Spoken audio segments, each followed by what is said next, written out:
I'd like to call this meeting of the Yuba City Council on City Council meeting on March 17th, 2026 to order. May I have roll call, please? Mayor Boomgarden. Here. Vice Mayor Pasquale. Here. Councilmember Cole. Here. Councilmember Kirchner. Here. Councilmember Shaw. Here. All right. We are going to adjourn into closed session. However, according to my script, this meeting is being held in the council chambers, which are open for public attendance and participation. This meeting will also be live streamed for public viewing, but not participation. At the link identified in the agenda, email comments sent and received by the city clerk at least 24 hours before the meeting were distributed to the city council. And you read the closed session items, do not you rip them off.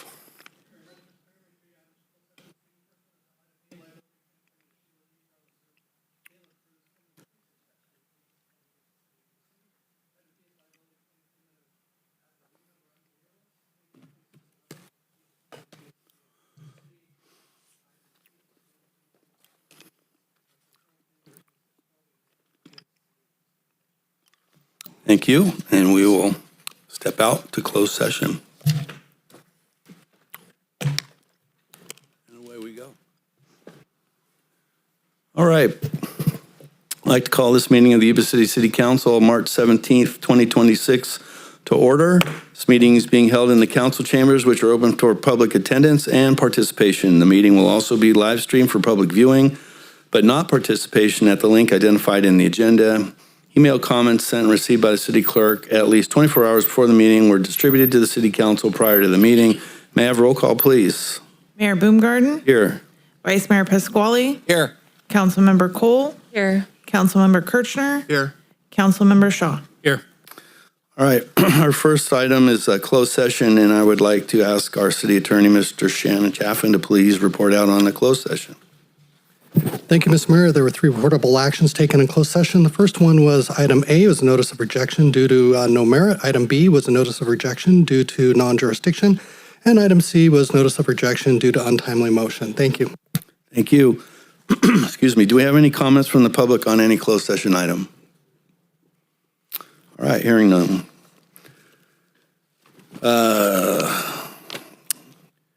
Invocation. We are blessed to have Pastor Jake Taylor, lead pastor of the Father House, Yuba City's newest church.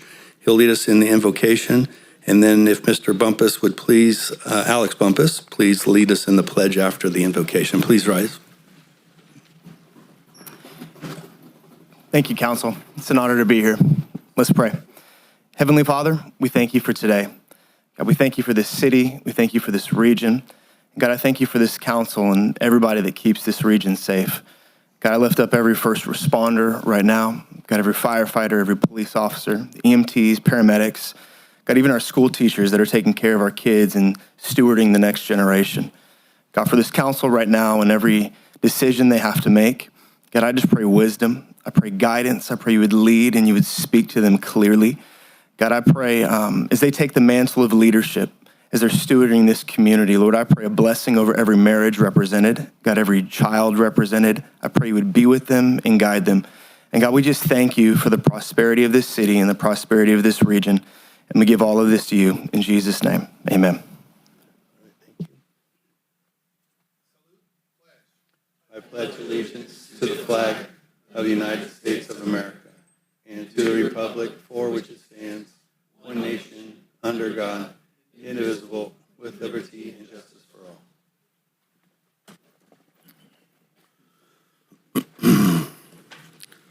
All right, any agenda modifications?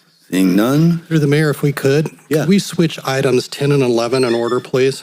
Of course. That way we have the Downtown Business Association people more readily available for the next item, which... Only thing I ask is if I get out of sequence, just remind me. Thank you so much, Mr. Mayor. Okay, presentations. We have a proclamation tonight for Bi-County Ambulance upon their 50-year anniversary.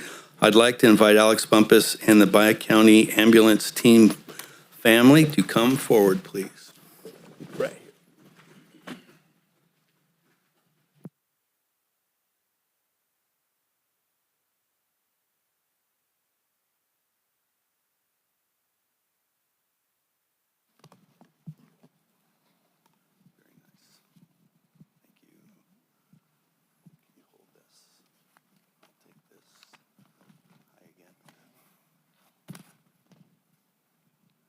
Testing. All right, here we go.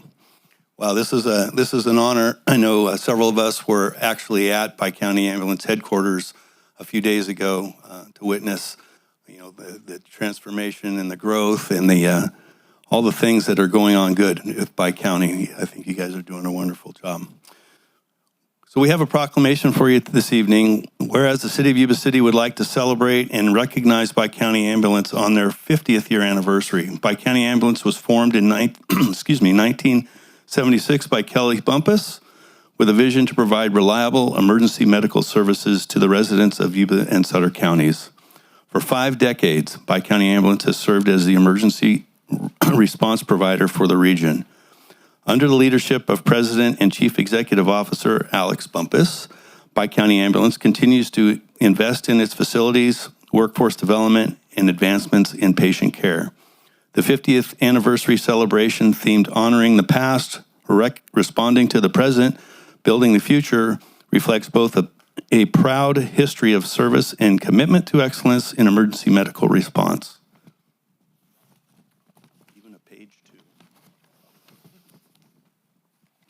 The City of Yuba City recognizes the countless paramedics, EMTs, dispatchers, support staff, and leadership, past and present, whose dedication and courage have safeguarded the health and safety of our community for the last 50 years.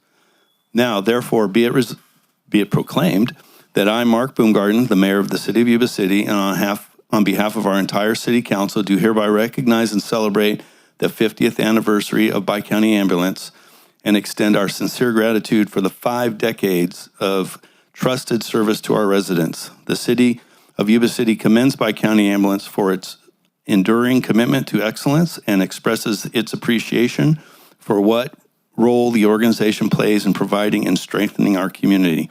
Done on this 17th day of March, 2026, in the City of Yuba City, County of Sutter, State of California, and the Vice Mayor has something to present to you.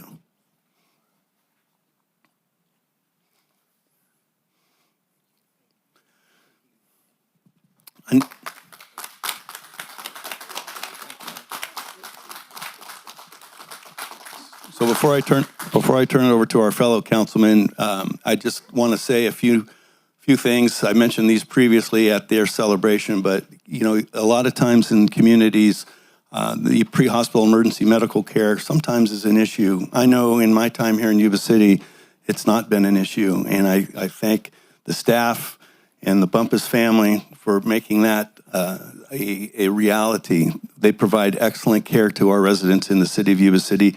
But there's also a piece of the Bumpus family that is very philanthropic, and you will see them at events supporting many, many different causes within our community, and I thank them for that. But at this point, I'd like to turn it over to our Vice Mayor for a few words.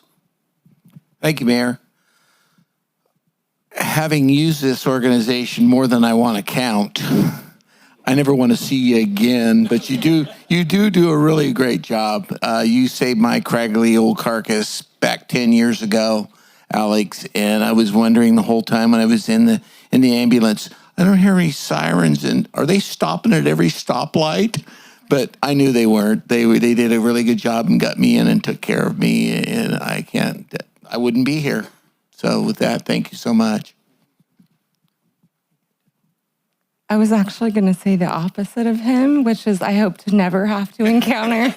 I mean, I adore you guys and I see you doing a great job, but I've never ridden in an ambulance. So, but yeah, thank you so much for all that you do. I know that the work is not easy, being out with fire on several different ride-alongs, witnessing the work that you do and teaming up with them, getting people what they need. It's not an easy job and worth a lot of patience and resolve. So thanks again, Alex, and your family. Mark, what he said about your family being philanthropic, definitely true. So yeah, thanks to Pike County.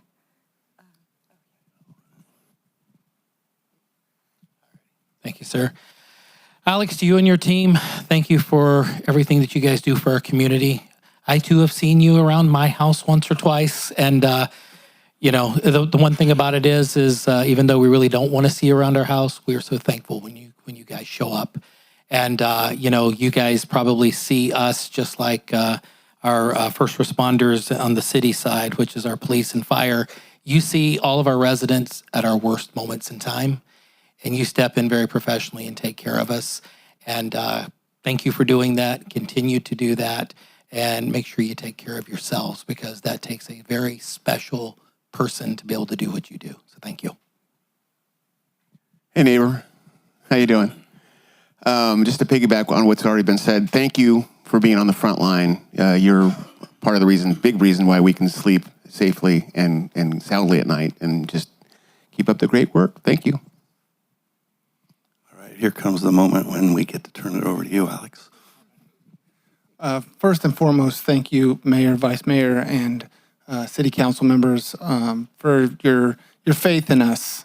Right, to be able to make it 50 years, it took way more than this group right here, but we're leading into the future, hoping for that next 50 years. We have an amazing team that is very focused in counting seconds and counting microseconds so that we can be there a little bit faster, so that we can do that skill a little bit quicker and even better. We're very excited for our training program that we have.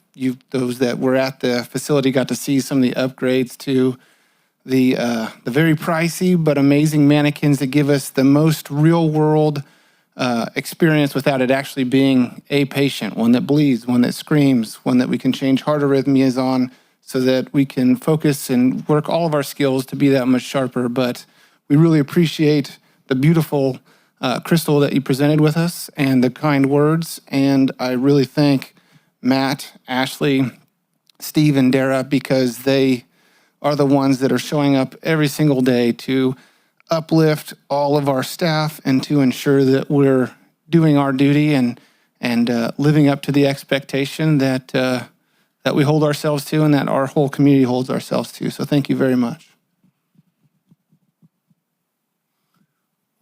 Photo op, right? Okay.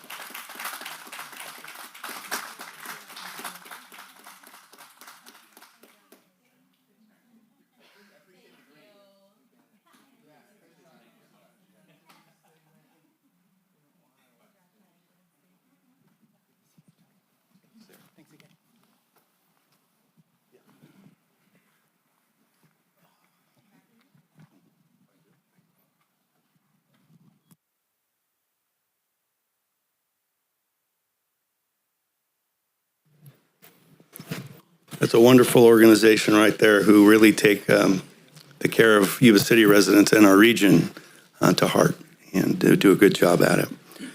Next up, we have a presentation from the Sutter-Yuba Mosquito and Vector Control District. Mr. Stephen Abshire, who's the manager, is going to give us the presentation. Good evening, everybody. I am Stephen Abshire, the manager at the district, as I was introduced, and Mr. Kirshner, Councilmember Kirshner's on our board of trustees there. We're an independent special district, so we're governed by a board of trustees, and Mr. Kirshner's been assigned to that. And I think he sort of informed me that there was an event or an outdoor recognition, some kind of event that the mosquitoes kind of invaded and stirred up all kinds of trouble. And so he asked, or the council asked, can we have that guy in here and see if we can get some explanation of what was going on? So I'm going to just make a brief presentation about our district, and then maybe explain a little bit about what goes on in the wintertime sometimes. So I do like to point out to folks that mosquitoes can be a serious threat. Not by virtue of the wounds they can inflict on you, although we get an itchy bump from them. But they do transmit disease, and they have a significant impact on communities like ours, and in world history, they have changed world events, to be quite honest. But the beginnings of mosquito control in California largely originated after the gold rush brought so many people to California. And that was in the 1850s. And the city started to organize, and a big concentration of folks began to reside in the Bay Area. And some of those tidal marshes were producing a lot of mosquitoes, and malaria became a problem and claimed 112 lives in 1909. And then in 1915, the state legislature passed what's known as the Mosquito Abatement Act. And today there are approximately 65 mosquito control agencies in California.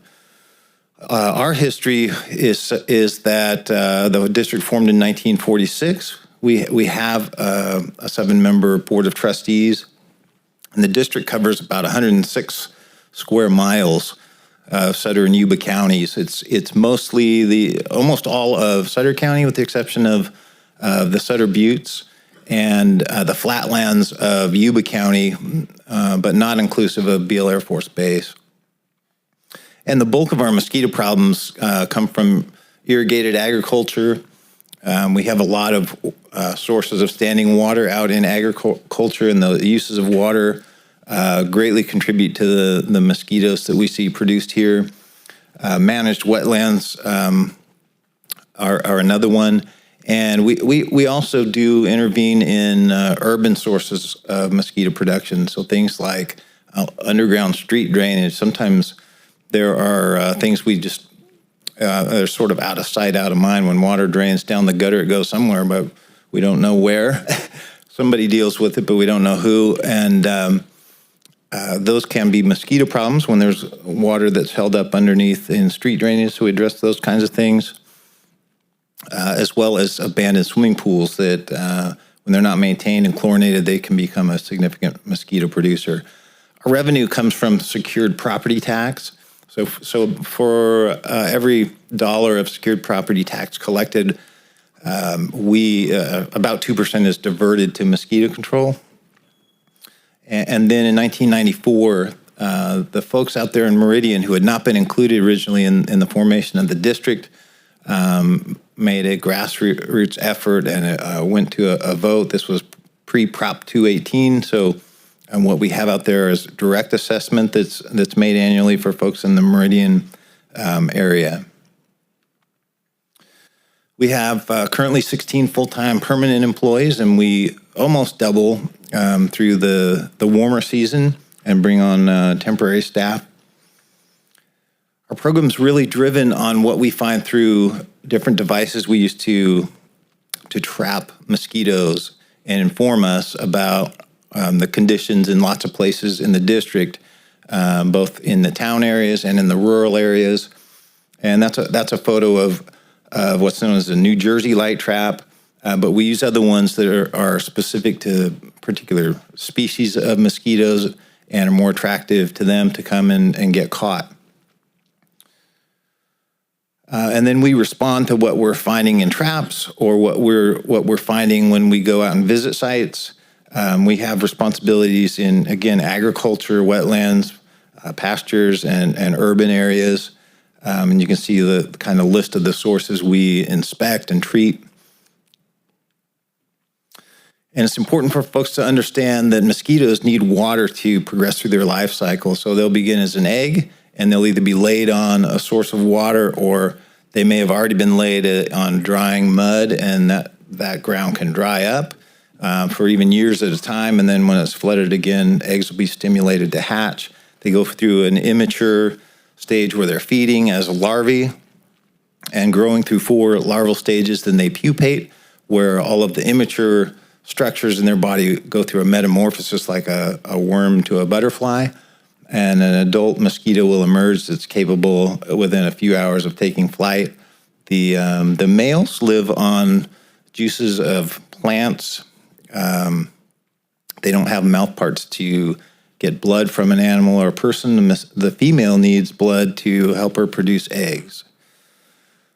And we control them for several reasons. They're a nuisance. They cause itchy bites. They have economic impacts, but primarily their disease risk. And prior to really 2004, we didn't experience a lot of disease or detection of disease in mosquitoes. We had picked up, I think back in the late 60s, we had what was called St. Louis encephalitis locally here. We would get detections in the 90s of another one called Western equine encephalitis. But then in 1999, detections of West Nile virus were made in the city of New York City. And within just a few years, because West Nile virus reservoirs in birds, that disease moved along flyways that birds take, and that disease was discovered in California in 2003. And I think the first detection we had was in 2005. Any comprehensive mosquito control program is going to implement an integrated mosquito management program that covers these four components. So a physical control measure might be to, if we found a ditch full of tules or weeds, it could be cleared of those things and physically removed where that would drain properly and not hold water where mosquitoes are no longer produced. Biological control measures. We have, I think, the second largest mosquito fish raising facility in the state of California. It's a small fish that grows about 2 or 2.5 inches long, and it feeds on that immature larvae. And we raise about 2,000 pounds of them annually and distribute them primarily to rice fields, but use them in urban sources as well, and livestock watering troughs. Chemical controls are just insecticides that we use to either target the immature phase or the adult phase. And cultural educational control amounts to meetings like this where we learn something about mosquitoes and something we could do differently that would reduce mosquito production. We might talk specifically to a grower about their practices, and maybe making a simple change to an irrigation practice might mitigate some mosquito production. So those are kind of the components of IMM. And then we have ways of testing for disease presence in our community before we would end up having disease in a person. And some of those ways are in dead birds. The state's established a program where a resident that comes upon a dead bird can call a hotline. And there's a live person generally mid-April through about October that would take a call and work with that person, decide if this is a carcass that would be suitable for testing. So we would be dispatched if it is, and we'll take a swab of their oral cavity, and that would be submitted for testing for the presence of either St. Louis, Western equine, or West Nile virus.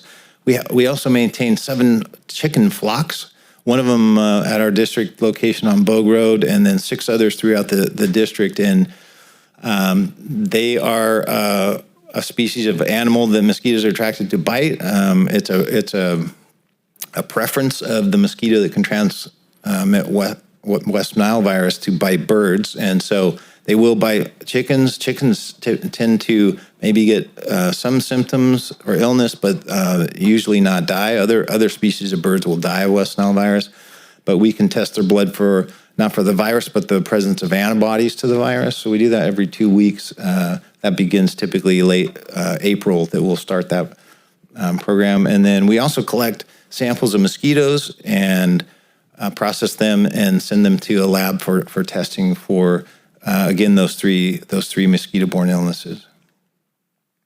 There's a more comprehensive list that are diseases of concern, and primarily West Nile virus stands out among these because we tend to have it every year. Not every year in humans. I work kind of closely with Dr. Liu at the health department regarding human cases. We do take great effort to make sure we're HIPAA compliant and we're not discussing details that aren't relevant to me. I'm not a human health expert. I'm a mosquito expert, and so it's related to information that I would need to know. But West Nile virus is commonly detected in either one of any of those sentinels I mentioned, and often in a few humans annually. The other two we have had in this district, Western equine and St. Louis encephalitis. Dengue is becoming a bigger concern. Am I doing okay on time? By the way, I'm almost done.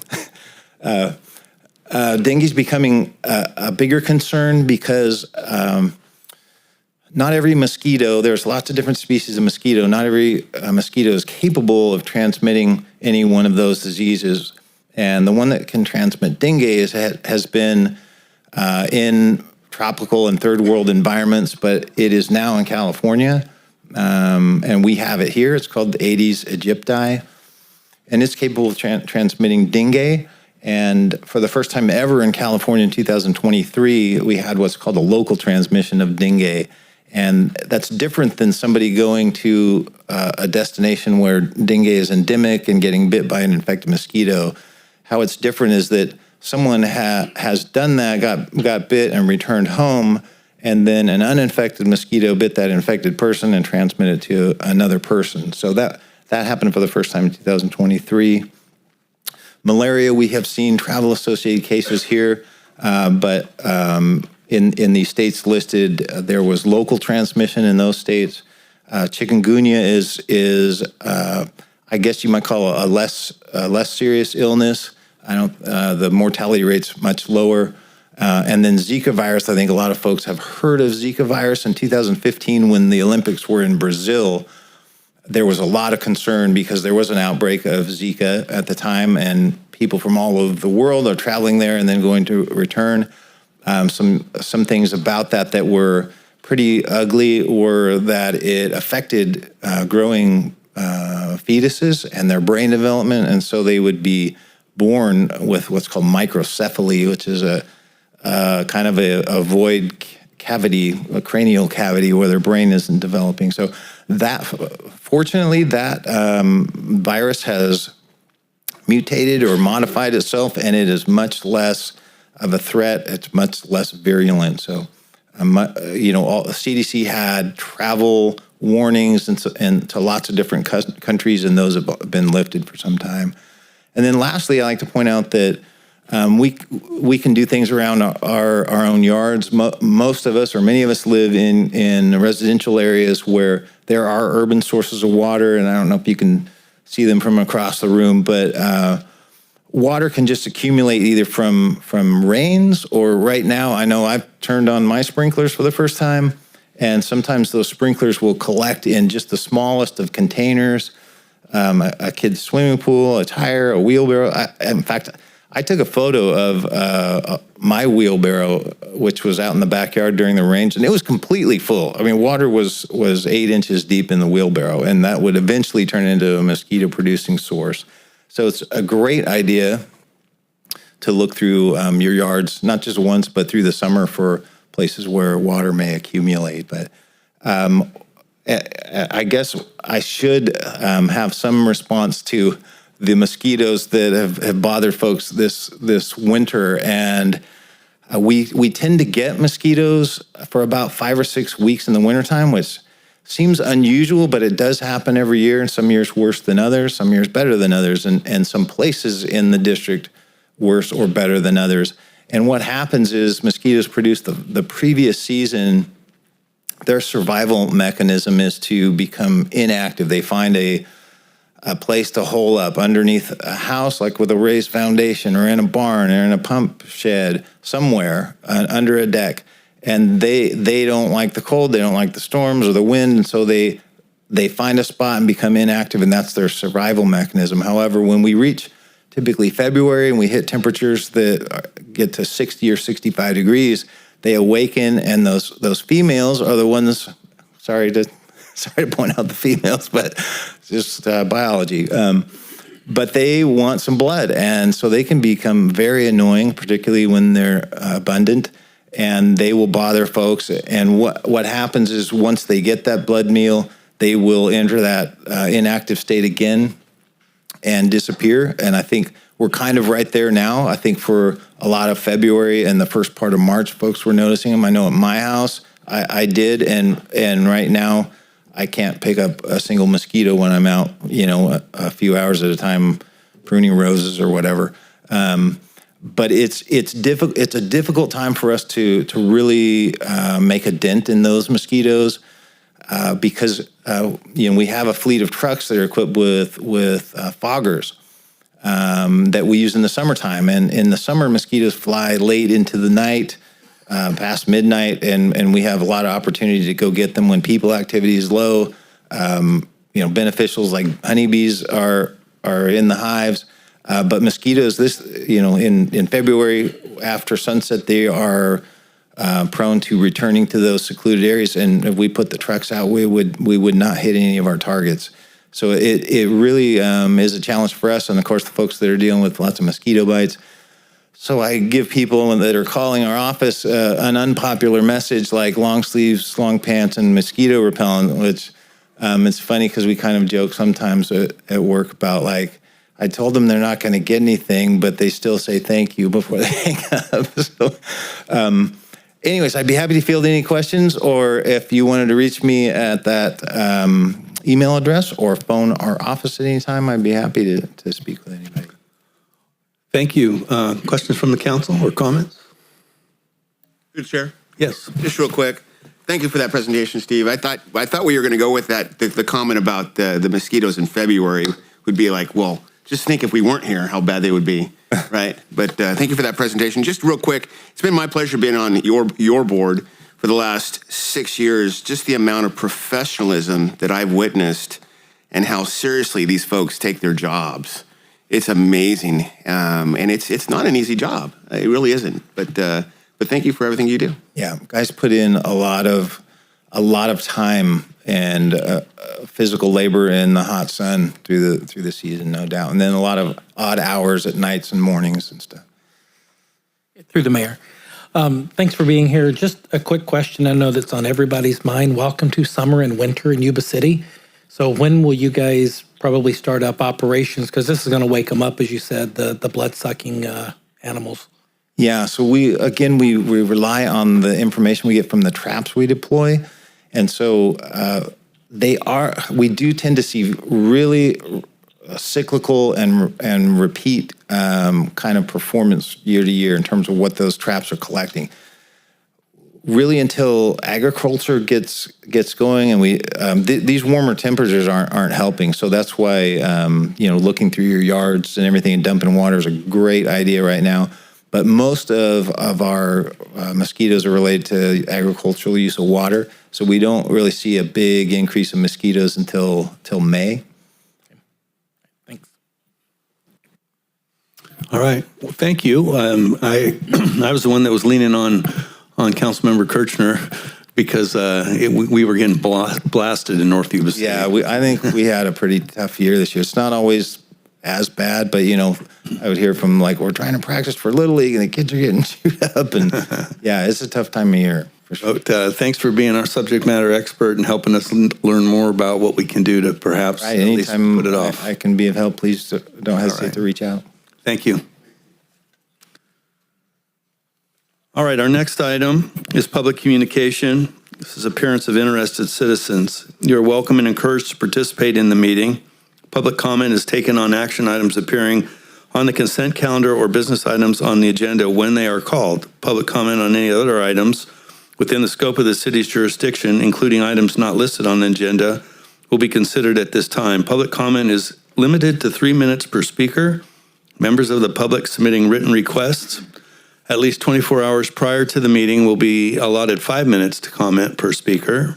Repetitive comments may be limited, and large groups are encouraged to select representatives to express the opinions of the group. Do we have any comments from the public? None tonight? All right. Move on to the consent calendar. All matters listed under the consent calendar are considered to be routine and can be enacted in one motion.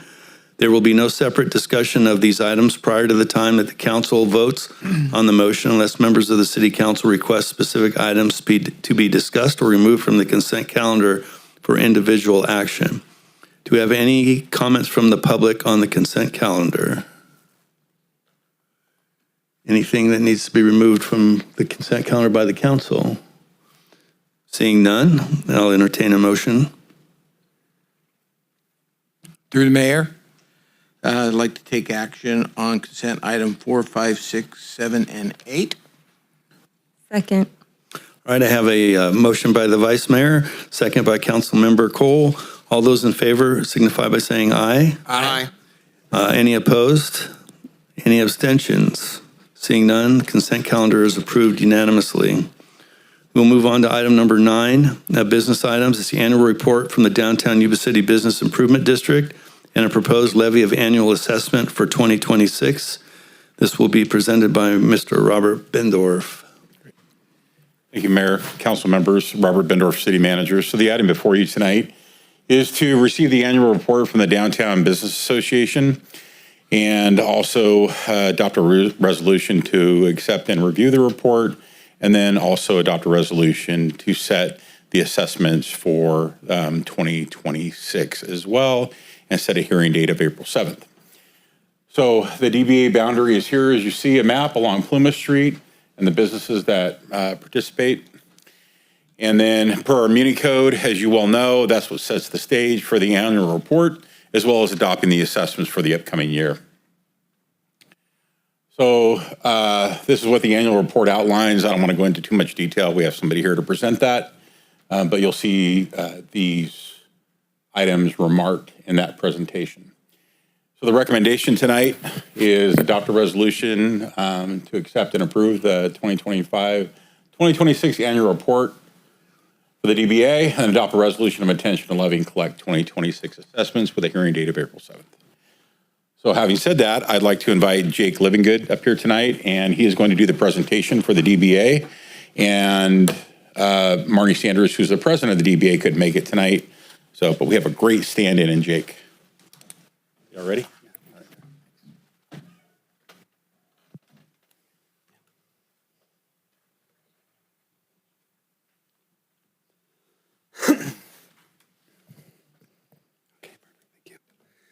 Hi, everybody. My name is Jake Livingood. I'm the Vice President of the Downtown Business Association. Thank you all for having me here today.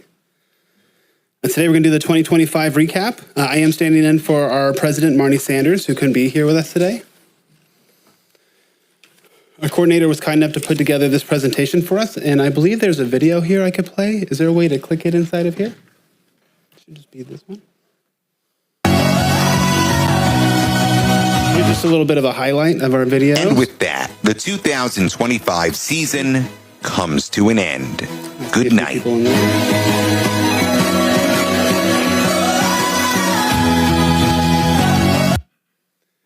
So we have a lot of fun downtown. We have the summer stroll. We have the Christmas stroll. We have the trick or treat. We have the bunny hop event, which is coming up. We have the holiday preview. In the past, we've had 12 pub crawls last year in 2025. And then we also added the night market, which was on Center Street. We've had some improvements there, and we've been able to bring kind of like a farmer's market down there. It's been great for some newer businesses trying to grow and, work with their products and find a new market. We also have started the Cruise in Plymouth, which isn't on here, but our car show, which was wonderful last year, and we are looking to do it again this year. We're just working with the events team and have a lot on our plate right now.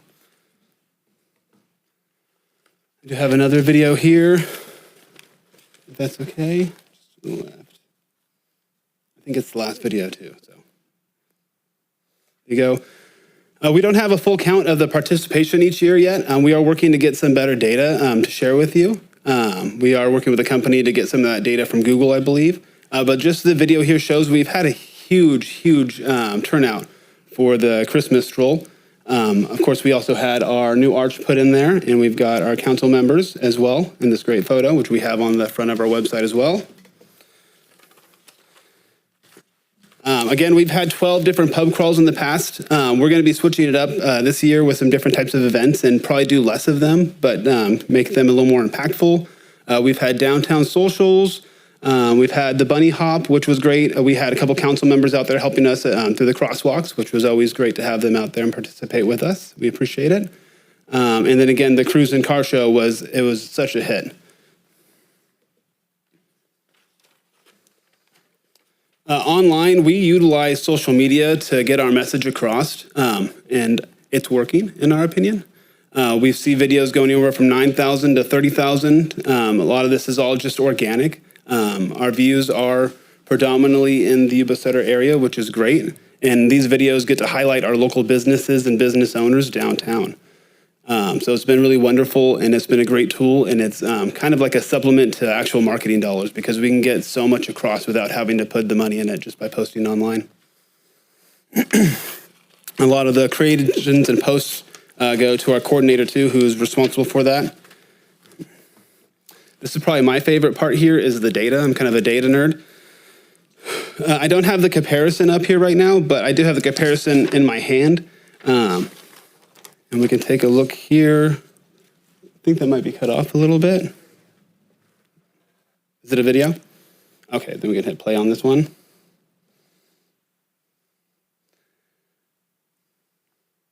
So 15,000 active users, January to December 31st, 2025. A lot of that organic through Google. We do a little bit of paid ads. You can see that that's coming through the website. We get them through Bing. Sessions are from a lot of Facebook, but a lot of organic, people looking up different things downtown and then finding our website.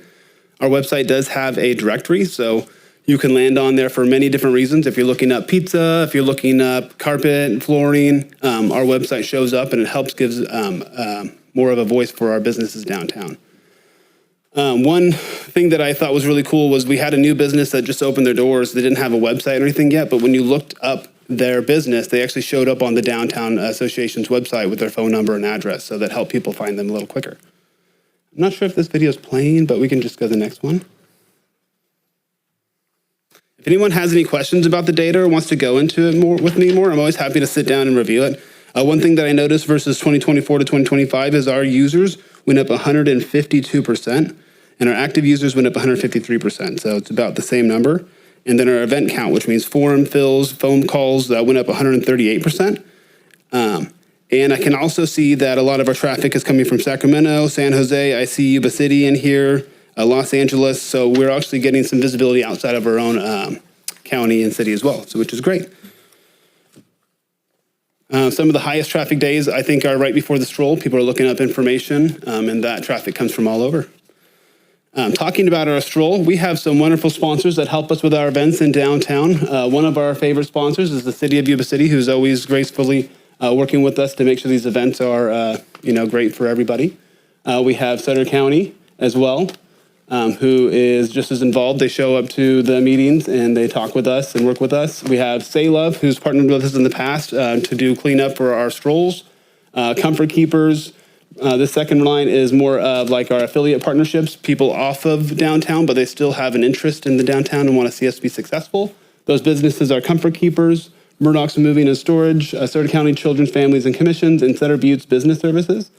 This next row is businesses that are more on the board, and they volunteered a lot of their time to become these sponsors. And we have the Happy Viking. They sponsor, or they donate a lot of their time. Of course, we have Sandy here. Electronic Playground. We have Twin City Floor Covering. We have Teresa. She has been freaking wonderful. She's been helping with these strolls. Even Tim, her husband, they've been incredible. Behind the scenes, I see Tim dragging down these light pylons before the strolls ever happen with his hands in a hand jack. And if you don't know Tim, he's not as young as I am. So it's really incredible to see that kind of hard work come from him. And they've just been incredible role models. So we hope we are losing them. They're going to be moving. So we hope that we can fill those shoes and just bring, make them proud. We also have Natalie Syverson, who had her brainchild for the car show, and she's really excited about doing more of it. And then we had Ian Jace, who worked with us on stage and the sound in the past years. And again, we're just so thankful for all of the sponsors, so thank you so much. The event committee, again, I mentioned her, Teresa Schmidt. Man, I wish we could just give her a round of applause. I know she's not in here, but if we could. And our whole team is just by volunteers who just give and give. We've got Sandy Drown, Natalie Syverson, Christina Espinoza with a Z, Tiffany Harryford, who's really great with our volunteers, and Camia Aerosmith, who is our hired guns, but she also volunteers a lot of her time outside of the wages to make sure that these are wonderful events, and I see that firsthand. A special thanks to the City of Yuba City for always supporting us in any way that you guys can, working with us at the table. The fire department coming to our meetings each month and just keep us updated. Public Works, Parks and Recreation. I know we always have a lot of questions for you at our meetings, so we really appreciate you. And if you have a lot for me, you can bug me up here in your space. And then the police department as well for always working with us, talking to us about issues, whether they're big or small. You guys take time to listen to us as business owners, and we really appreciate that. So thank you so much. The support from our city and the profit from our strolls that means to continue these events in the future and more marketing. We do have profit from the strolls, and we've been able to put those back into marketing for the pub crawl, going back into taking those profits and putting them to the candy for the bunny hop that's coming up. All these events keep growing. Every single year, we have more and more candy that we're giving out for Halloween, for the bunny hop. And it's crazy how much we're growing, but we feel it. And the profits, they're really helping us stay alive there. Let's see here. I think that's it for the presentation. I do have something called Exhibit A1 for annual report, but I think if anyone has any questions about the DBA, we can just kind of go through this together. Let me see here. Anything important? We did add the park downtown, the city, so that was really wonderful for us in 2025. We had Center Street, all the lights added as well. That was a huge addition, and we've been utilizing the heck out of that with our farmers markets or night markets. Let's see here. Yeah, we're really just excited for 2025, for 2026. And if anyone has any questions and would like to go over this with me, I'm here. Thank you, Jake. I probably turn it over here at this point to the Vice Mayor and to Councilmember Shaw, whose district contains the downtown business over. So if either one of you want to, we can arm wrestle? Go ahead, David. All right. Thanks for being here tonight. The DBA, I've watched it over the years. It's grown, and it's beginning to thrive more and more. And I want to say thank you for that. Thank you for the partnership you guys are doing. Thank you for working with us. You guys have seen what we've been rolling out from the city that we started many, many months ago.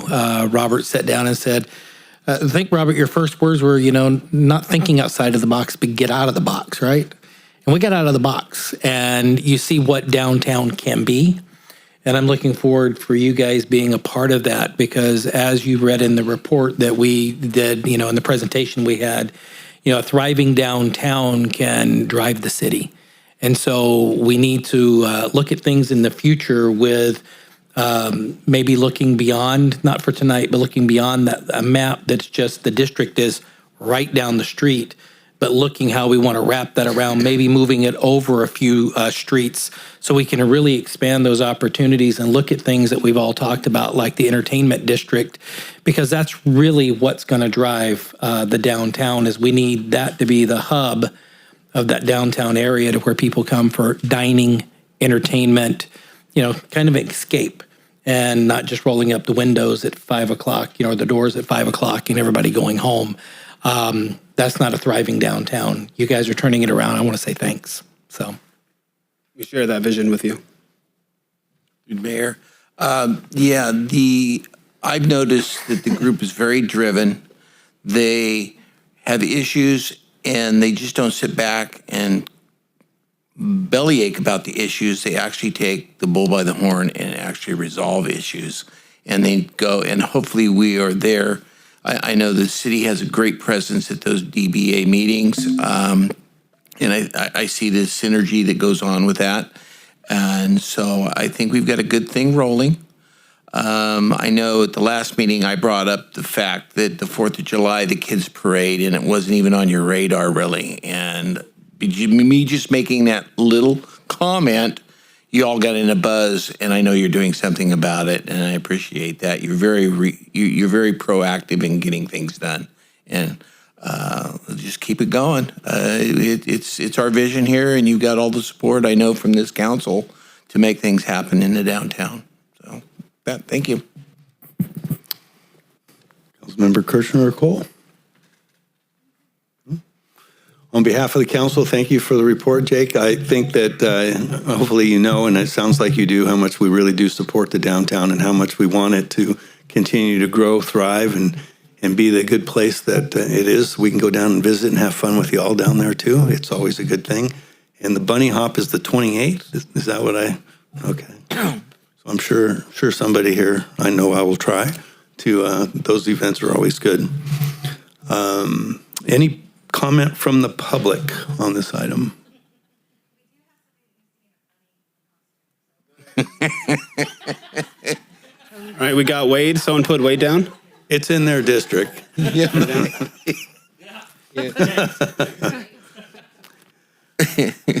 All right, seeing no comments from the public, I'll entertain a motion. Let's see here. Mr. Mayor, I move that we adopt the resolution accepting and approving the 25-26 annual report and adopt a resolution of intention of levy and collect the 26 annual assessments and set a public hearing for April 7th, 2026. Second. All right, I have a motion by Councilmember Shaw, a second by the Vice Mayor. All those in favor signify by saying aye. Aye. Any opposed? Any abstentions? Hearing none. Item number 9 passes unanimously. Thank you for the report. Thank you. Have a good night. And thank all of you who are in the downtown.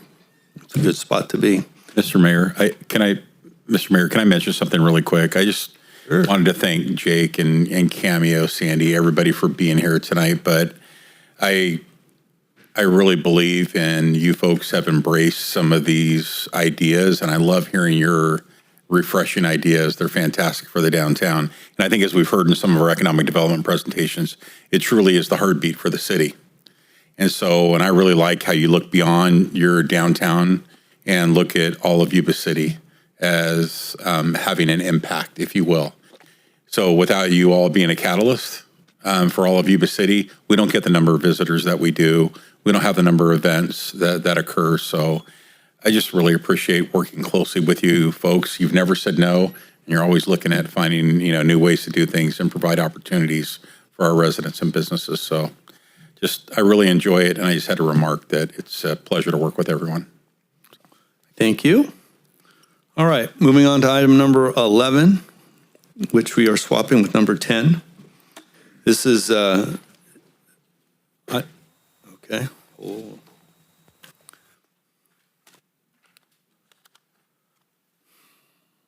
Thank you. All right, zoning code 26-01, mobile open air and sidewalk vending ordinance update, and Mr. Libby.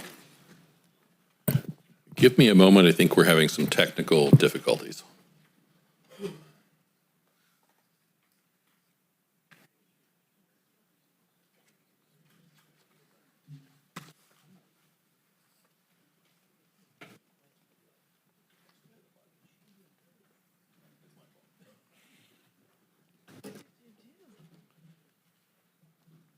That. Hey, not bad. First time in like 4 years. Oh, we got to go through the whole duo thing? Yeah, see what happens when you hit the wrong button on the screen.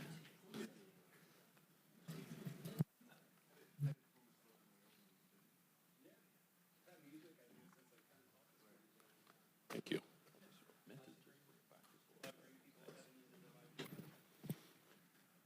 Good evening, Mayor, council members. Doug Libby with Development Services. So we're here for our mobile vendor ordinance update. As you know, our ordinance was originally adopted in 2010. It has not been updated since. There's been a lot of changes in state law regarding business practices, public perceptions regarding mobile vending over the last 16 years. January of this year, your council unanimously initiated the update to this ordinance, and February 25th of last month, the Planning Commission held a public hearing and unanimously recommended approval of the ordinance to your council. A little bit of background. The city has seen quite an increase in unpermitted vending operations in recent years. These are typically food vendors setting up on public and private property. Operations include tents, generators, lights. These pop-up restaurants are often trespassing, don't comply with food safety requirements, or conflict with ADA requirements. Important point, I think, is unpermitted vending places lawfully operating establishments, brick and mortar restaurants, or licensed food truck operators at a competitive disadvantage because permitted establishments have made a significant investment to comply with our state's food safety laws that are enforced by Sutter County Environmental Health. In recent years, our Code Enforcement Division and Development Services has done a number of periodic off-hour enforcement. First and foremost, to educate vendors on the requirements. And this has even included distributing flyers that have been prepared in multiple languages. Enforcement has included closing down unpermitted vendors, even closing down the same vendors multiple times in a single evening. Operators sometimes claim not to have identification. There's sometimes a language barrier, making implementing administrative citations challenging and impossible to collect on. It's important to touch on public health, which is one of the reasons for updating our ordinance. Foodborne illness is caused by harmful bacteria, viruses, parasites, or chemical substances found in food. Centers for Disease Control, or CDC, estimates that almost 10 million people worldwide contract foodborne illness each year, and almost 931 people die annually because of it. Our most recent data we could discover in 2023, about 9,500 Americans reported becoming sick from foodborne illness. But those statistics are believed to be significantly underreported, with many occurrences never being turned into local officials. Now, it's Sutter County Environmental Health who oversees food safety for both the unincorporated county as well as the cities of Yuba City and Live Oak.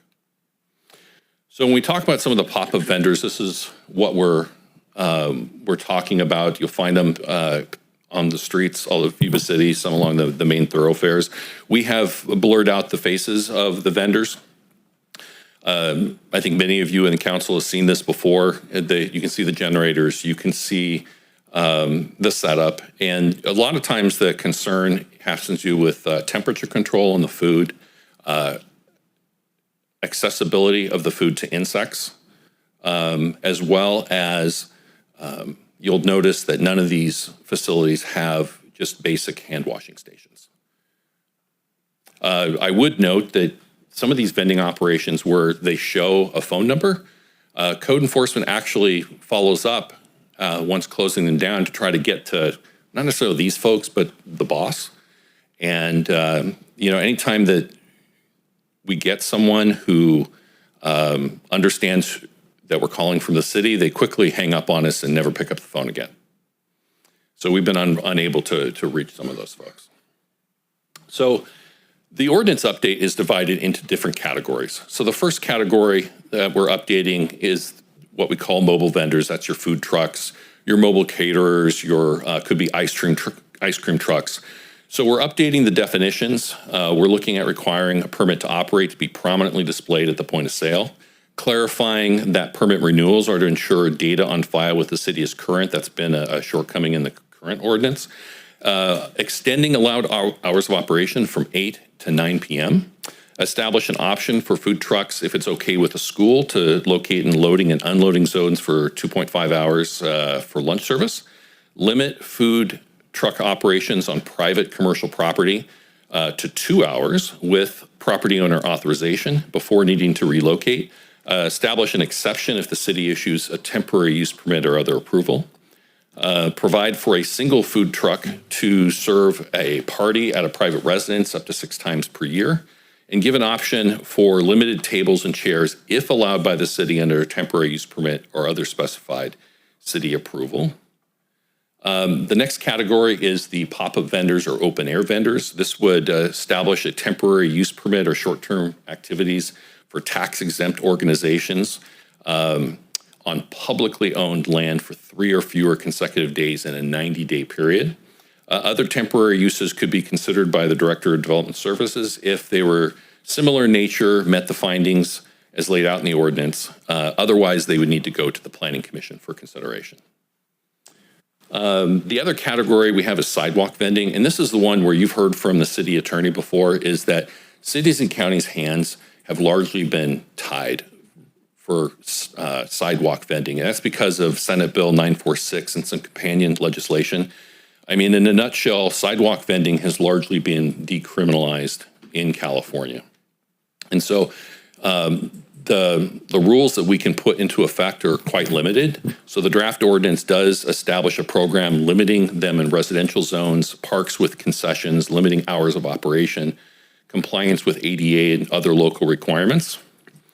And under state law, violations of a city's sidewalk vending ordinance are only punishable by an administrative fine.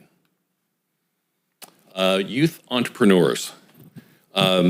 So this is dealing with the kids who may have a lemonade stand, could be selling baked goods, some crafts, things of that nature. Over my career, I can't tell you how many times you're sitting on the morning news and you see some city who doesn't take this into account. Someone makes a complaint, some poor code enforcement officer goes out and trying to do their job closing down a lemonade stand, and it goes horribly sideways. Your council has encouraged youth entrepreneurs, and we definitely don't want to see some of that news in Yuba City. And so the draft ordinance proposes some exemptions for minors under the age of 18 for low impact sales activities without a business license. So enforcement. So the ordinance does increase the elements of enforcement that can be implemented. First and foremost, we try to educate. But when we have visited the same vendor multiple times and they keep returning, the city, under the proposed ordinance, would have the ability to seize and dispose of perishable materials, including food, ability to seize equipment associated with the operation. It would be stored by the city for 30 days and could be disposed of if not claimed by the owner. An owner can come to the city to reclaim the property, providing evidence of ownership. Costs, including salvage, disposal, storage of impounded property, could be assessed against the responsible person, including the owner. The ordinance would establish an appeal process. Violations of the ordinance would constitute a misdemeanor, not an infraction. And due to state law limitations, this provision for misdemeanor would not apply to sidewalk vendors, as I mentioned on a slide before. So these requirements are in addition to the permitting from Sutter County Environmental Health, the requirement to get a city business license or a vending permit that is in place today. So this type of proposal is not subject to environmental review pursuant to a general exemption at 15061B3 of the CEQA guidelines. This is because the revisions refine existing allowed uses and provide clarity regarding the standards for vending operations in the city. So the recommended action is conduct a public hearing, introduce by title only and waive the first reading of an ordinance, finding that the zoning code amendment 2601 is not subject to environmental review, and approving zoning code amendment 2601, amending our mobile vending ordinance. I'm here to answer any questions. Thank you. All right, thank you, Mr. Levy. Any questions from the council before we open up the public hearing? None? All right. Public hearing for zoning code 26-01 mobile open air and sidewalk vending ordinance update is now open. If there are any members of the public who would like to address the council on the issue, please provide your statement from the podium and state your name and address for the record. I do have one written request. Two written requests. First, we will have Mr. Anthony Kinsella, owner of Tony Bob's.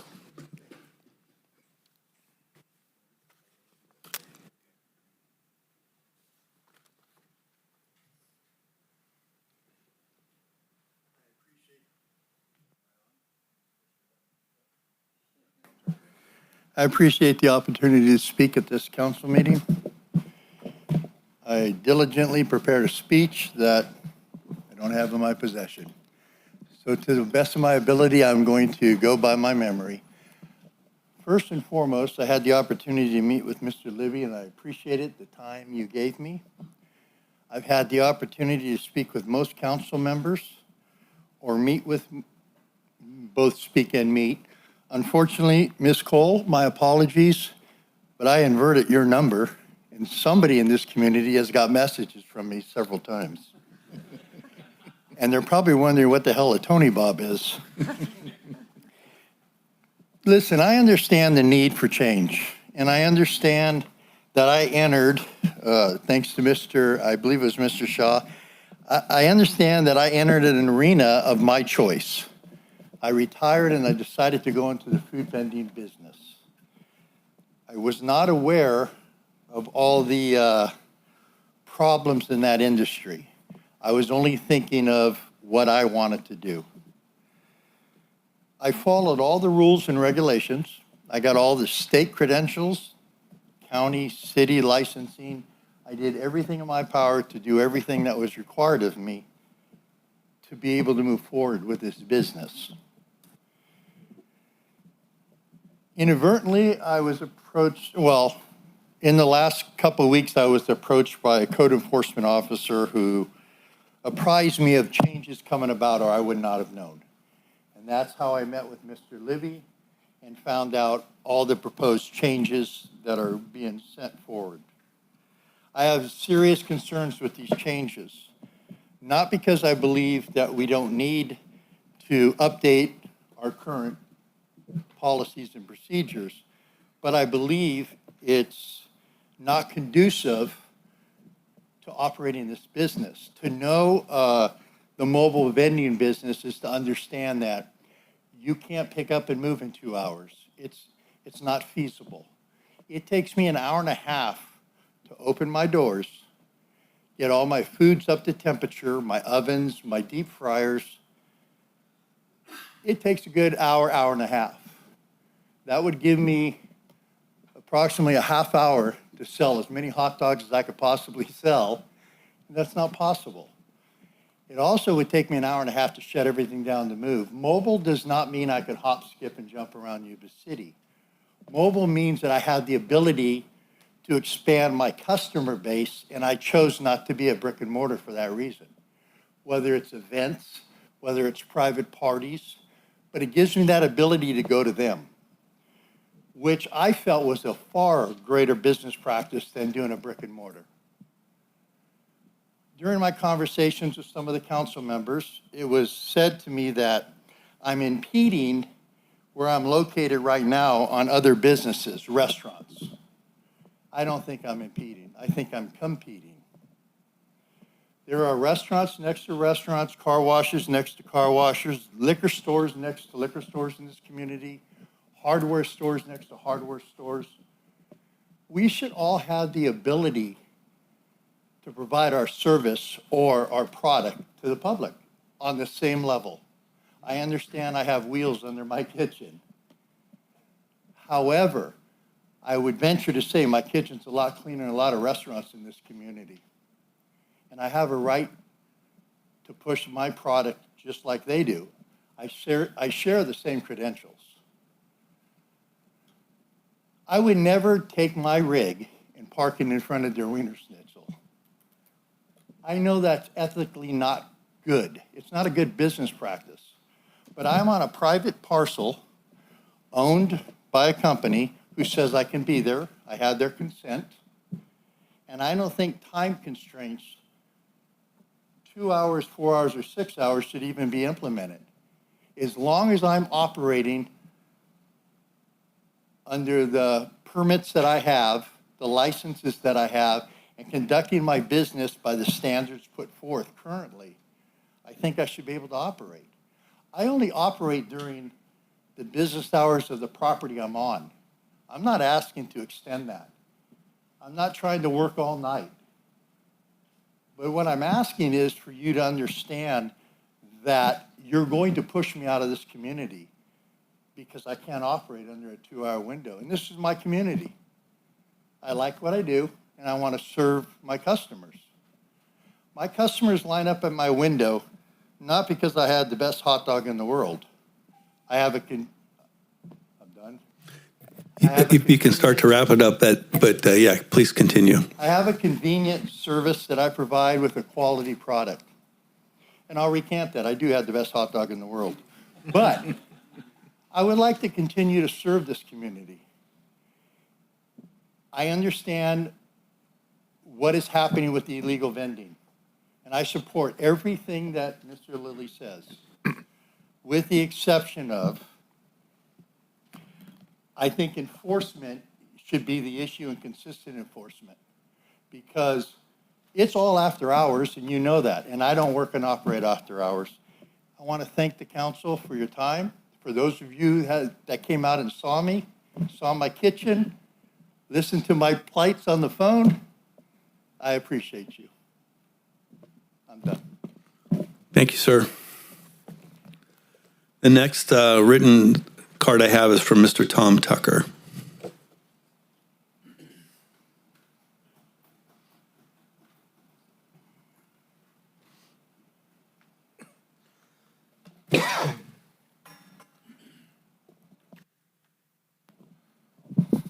Good evening, council members, staff, and city staff.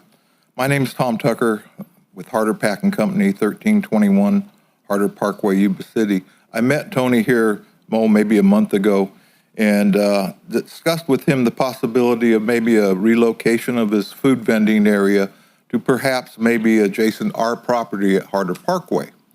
We have property that is undevelopable, has multiple 6 sets of utility lines that run across it. I have to have 10-foot easements on either side, and PG&E won't allow you to build on it. So I had hired architects to do multiple site plans with it. None of them are feasible, maybe a 2,500 square foot building on 2 acres. Nobody's going to buy 2 acres of land for 2,500 fast food restaurants, say. With that being said, I ran into Tony, and after I talked to Tony, I generated a call to Mr. Levy. Mr. Levy informed me of this upcoming policy. I agree with Tony that the operation limit of 2 hours, he has to hook up his pickup, he has to close down and shut things down, heat things back up wherever he starts. I don't think he wants to drive around town with all his food exposed because he has to move in a hurry. I don't think there's any problem as long as he has the owner's permission, has city business license, health department license, no vending on city property, no sales within a set amount, maybe 150 feet. I've just had a little bit of time to read through the staff report. 400 feet seems excessive. That's a football and a half field, almost a football. That's like from here to the temple. He has to be away from a restaurant. I know in my experience, if I go to a restaurant, I'm usually not alone. I take my wife. Who goes to his restaurant? Construction workers, people that have 30-minute lunches that don't have time to wait in a drive-through. It's an asset for those kind of people, and I do support it wholeheartedly, his efforts for his food truck. He has a first-class truck. He's not a person that leaves trash. I've seen him pick up trash at Home Depot. I've seen vendors leave trash over at Home Depot, and he ends up picking it up. So he is an asset to the community in my belief. The one thing there's 3 things here that I want to talk to you about is, if I hadn't talked to Tony, or the code enforcement hadn't talked to Tony, they would have not known that this ordinance was going to be forthcoming.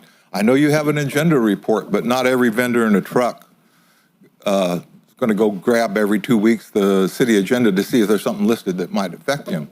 I think it would have been a good thing if the city would have notified those that hold vendor permits and let them have some input. I noticed at your first meeting, could I get 2 more minutes, please?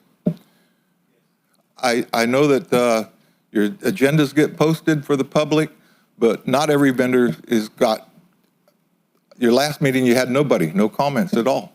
And I think the only reason we're here is because I talked to Tony about relocating and generated a phone call to Doug is the reason that we're here tonight. So maybe we should consider postponing this action, give 30 days and a notification to the ones that hold vendor permits so that they have an opportunity to speak.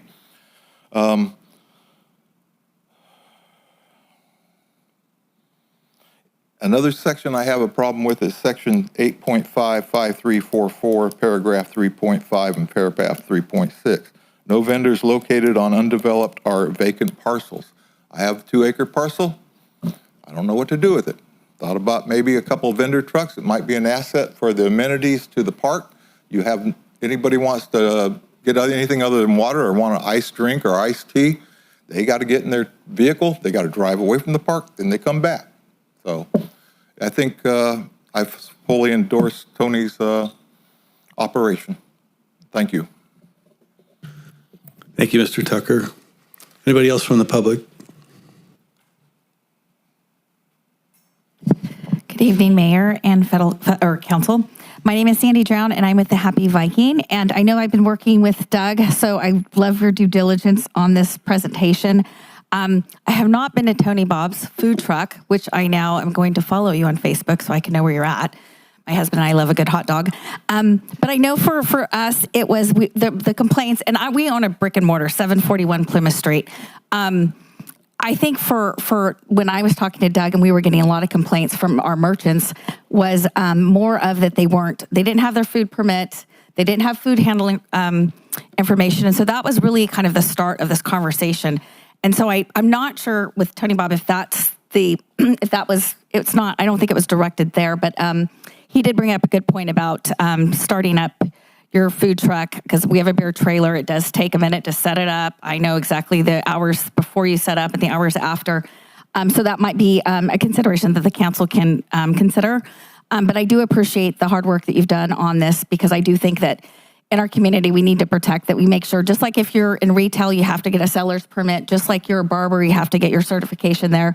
And it's just like within food, you have to get a food permit within your county. And then you also have to make sure that your food handler permits are all within your organization too. So I just wanted to say thank you for your work on that. Thank you. Anybody else from the public?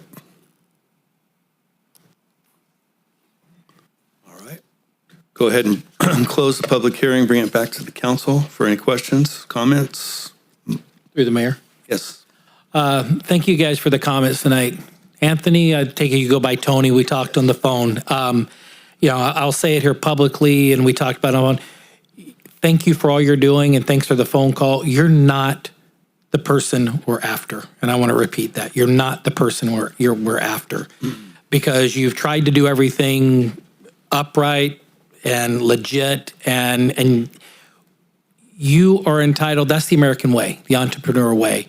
You're entitled to try to grow your business just like any of us that have brick and mortar businesses, with the limitations that are there, and we have to find a path to make that work, just like we do for the brick and mortar businesses. So with that, I kind of recap where we were at. We talked on the phone. And the ordinance has been around since 2010, and it's broke. It is flat out broke. It started, of all places, with a hot dog vendor on Plymouth Street all those years ago, is where this kind of birthed out of. You're not that guy. So we need to try to find a path. And our conversation that we had helped shed some light to myself.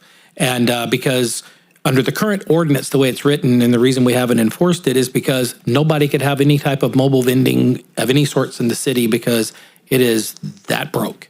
So we want to give you that path. Something that you had mentioned to myself was the amount of time that it takes to set up and tear down. And it's not just the setup and getting the fryers and stuff up to temperature, but it's also the cooling down before you can move the trailers and everything. So one thing I think that we as a council probably ought to look at is creating a path. And I think a path for people like Tony is, if I still think because mobile, there's got to be some bumper rails there with some time and stuff, but I don't really think we should punish them with setup and tear down being part of that. So if we come up and say you can be open for 4 hours or 5 hours or 6 hours or whatever that time limit is, that's open to the public, and we don't penalize them on the other sides of that. And I think that might help some of the issues here. But as I shared with you on the phone, the problem that we have is not you, it's others, because you talked about going and doing private events. The city has a history of, and I've seen it, Jake, it's good that you're here and starting a new church, because I'll tell you some of the things that's happened here. Churches have set up to do events, brought in a couple of food trucks. They see it on Facebook, and 4 more food trucks pull in along their drive coming into the church or coming into another event. They weren't supposed to be there. They weren't asked to be there. They just showed up, and the business or the church is too nice to go out and tell them to tear down and leave. That's the people we're after. The people that aren't playing by the rules, the people that think they are above and beyond the rules. And we've got to protect the public. And again, it's not your restaurant. Your mobile truck, you're doing it right. But we go to these red pop-up tents, and we go to these push carts that are here in town. There's no health standards. They are gross. They're going to get somebody sick. And so we have an obligation to protect the health of the community, just like Mosquito Vector was here earlier. That's what they're trying to do as well. We've got to deal with that on this. We've got the people that show up in the push carts. They're mobile. Push carts don't mean you pull up and you park at the mall, set out your lawn chair, and you're there for 10 hours for the day. That's not a push cart. They should be walking through. Up in my neighborhood, I see them every weekend and many days a week around April Lane School. They're walking up and down the street. That is a street vendor. They're walking, not just rolling up, and they'll put fruit stands right next to you as well. And they're not mobile either.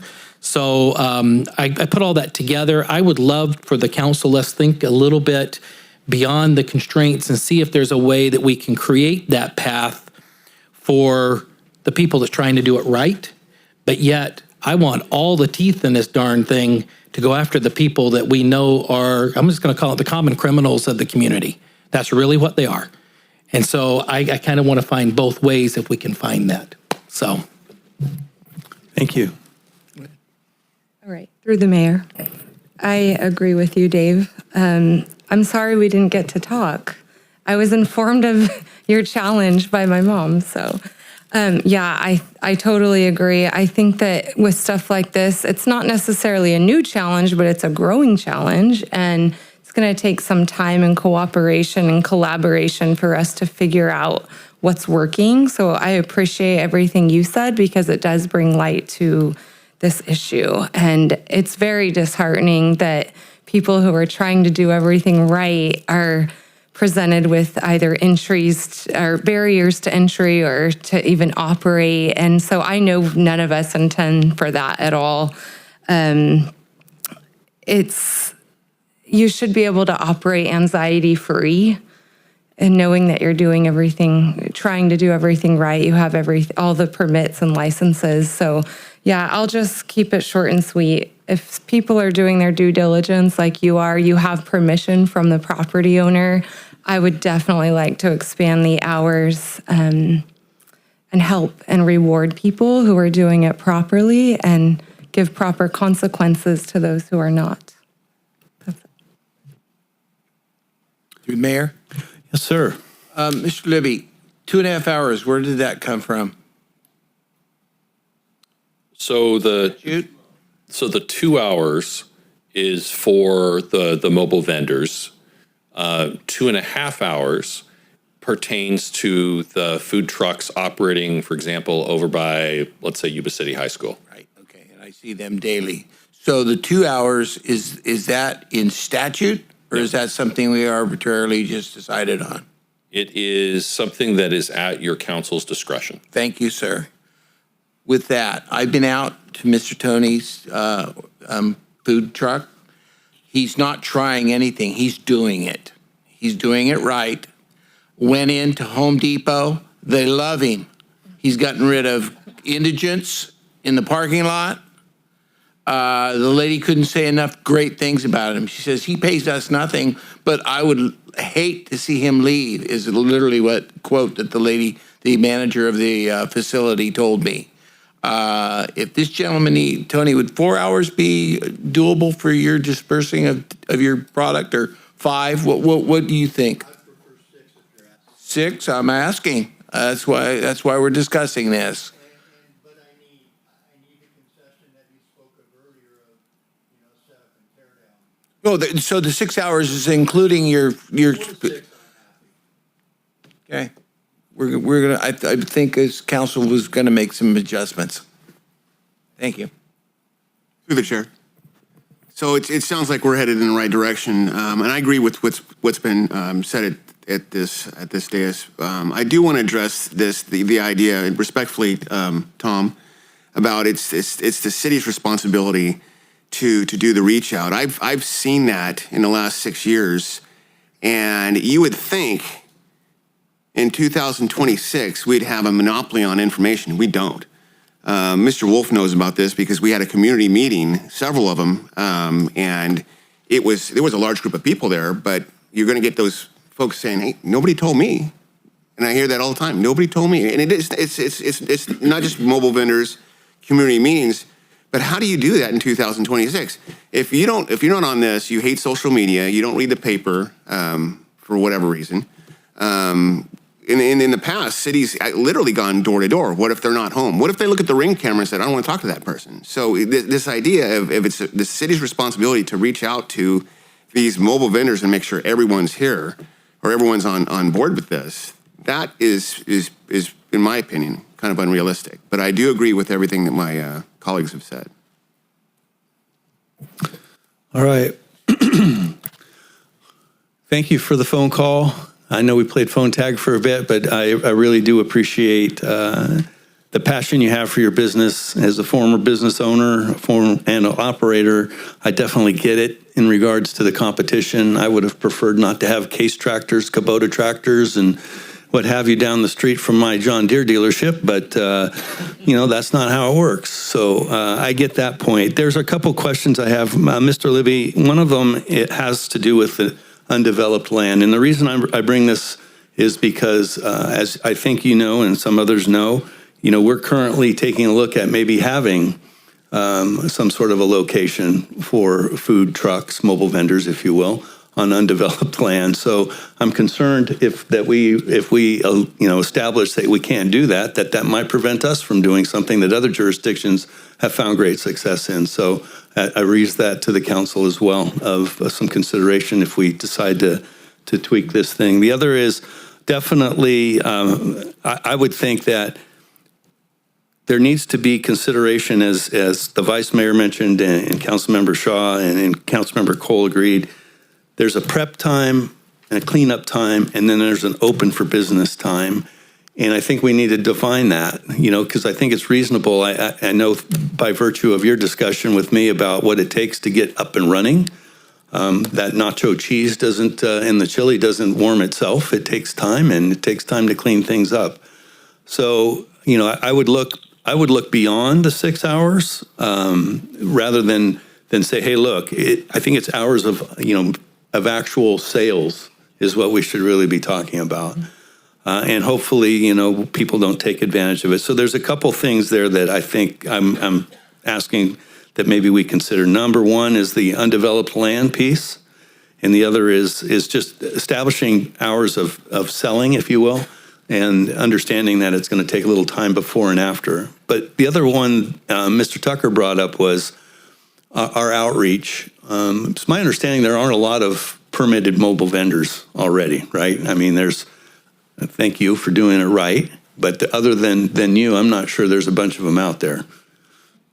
Yes, there's a lot of unpermitted vendors today. Thank you. So, again, Tom, I 100% agree with you. We need to do, when we can, we need to try to look at that list of those folks who may be affected and do the outreach. Your point is spot on. But I would bring it back to the council. I don't know if we want to take this under, take it back out for another couple weeks and then tinker with it, or whether we want to make adjustments on the fly. Hi, Shannon. Hi, Mayor. Through the mayor, if I could have just a moment. One thing I did want to highlight with regards to undeveloped land is if you are putting any sort of business on an undeveloped land, that land is not equipped for ingress and egress, whether it be vehicles or other things. It may not have the frontage associated with it. So I wanted to flag for you, one of the reasons the staff considered that particular item was for public safety issues related to that. So it may be there's another mechanism that we could do that. I'm looking at Mr. Libby to see if he has any additional thoughts with regards to public safety, and potentially Josh Wolf out there, if we are allowing operations on undeveloped land, how that could potentially impact our infrastructure. But I did want to flag that for the city council so that you're aware of that. That's one. And two, with regards to the hours, there are two options that you could do that. One of them is you could just set total hours out there and say 6 hours total, there you go. Or you could say, hey, you can be out there for whatever duration, but you can't sell for more than 3 hours or whatever number that you have. I have language for you if you're interested in any one of those. Just give me some numbers and we can do that on the fly if you're so inclined. And then there was one more item I had for you. Oh, schools, as to whether you wanted to tweak the school portion as well. Because right now we're talking private property with someone with permission. And on schools, it's not private property and it's not necessarily with permission. And currently we have a limit of 2.5 hours at school. Thank you. I appreciate those clarifications. So I guess first question for the council is, do you want to have this go back to staff for some tweaking and bring it back to us, or do you want to try to do this on the fly? Through the mayor, before we address that question, can I ask another question of Mr. Levy? Because we're down this whole area of unincorporated land and stuff, and I think we've got, as good as intentions are, Tom, we've got the whole issue of ingress, regress, what's on the property, there's lots of other considerations. But back to what the mayor said, and we've been talking about it for some time, about finding a home for some of these mobile vendors to set up. What would it take if Tom or myself or anybody else wanted to take an acre of land and basically equip it for being a home for a mobile vendor like Tony's, or a couple of places to where we have it set up to where they can get in, they can hook up, there's electrical, maybe there's some benches, something like you said other jurisdictions have done.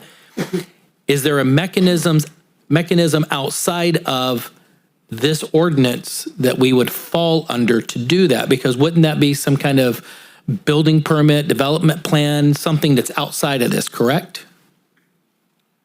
So it depends on the level of services going to be offered at a site.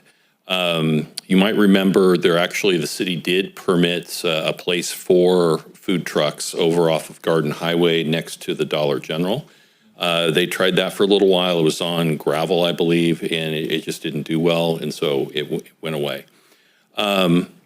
So under the new ordinance, and I'm kind of looking over at Shannon, the city attorney, no, under open air vendors, we have the provision for a temporary use permit. I don't think we included that over for mobile vendors. That's correct. There is no temporary use permit mechanism right now for mobile vendors. I'll double check because let me check. I think we could very easily include one and then have that ready for adoption.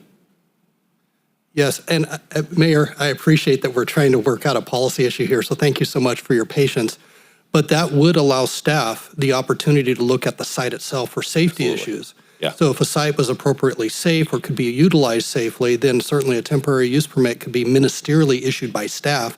Correct. For use of that site, or a site even pre-approved, versus more complicated sites would have to be able to go through a process, a use permit or whatever is necessary for that. So I think that's, looking at you, Doug, and based on our conversation here, I think that's an option, I guess, is what we're saying to the city council. So I'm hearing you correctly saying we keep tweaking this, but you can work something in there so we can do that. Yes. Gotcha. Okay. Got a yes. I got a yes. It's like you can do this or you can do that. We got it. So I'm a little confused. Summarize that for me. Were we moving forward, tweaking this now, or are we going to shelve it and rework it and bring it back?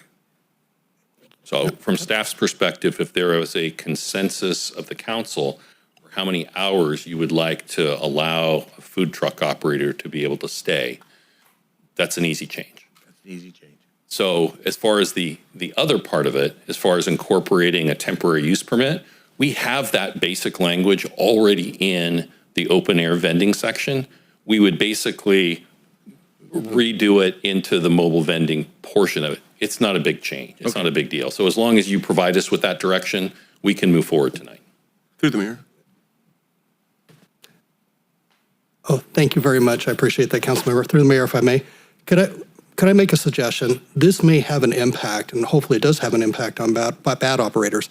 But my suggestion is we want to get this right, and I think that's where the council is tonight. So my suggestion, totally up to the council, give us the parameters that you want.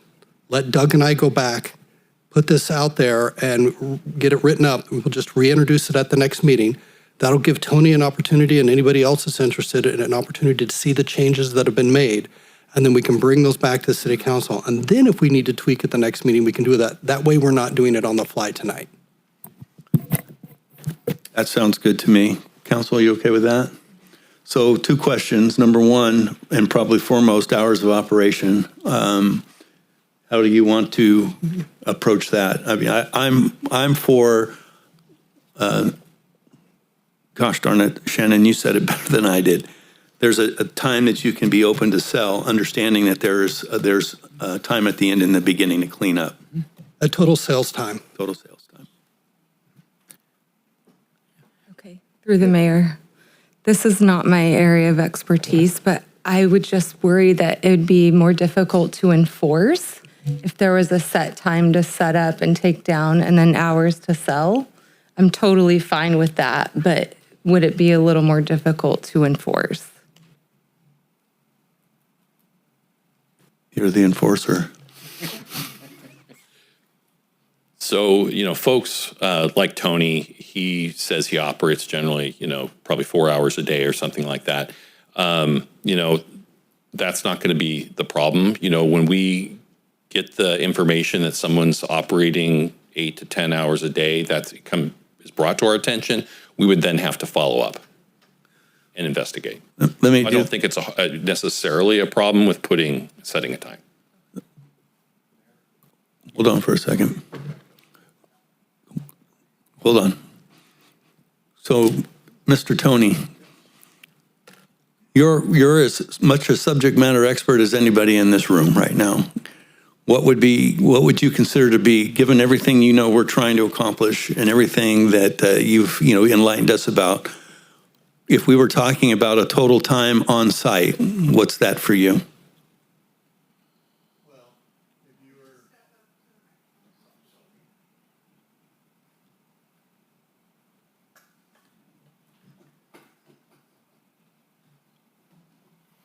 Push the button again. Yes, please.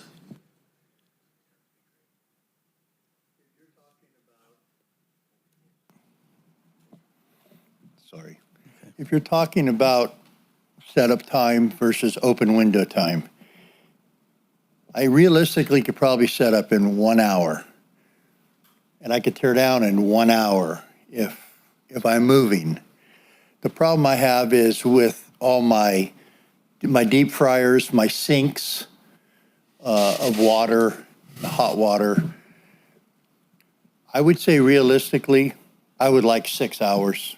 And I would like an hour setup and an hour tear down. I would never exceed that. But I think realistically that works for the parameters of my kitchen.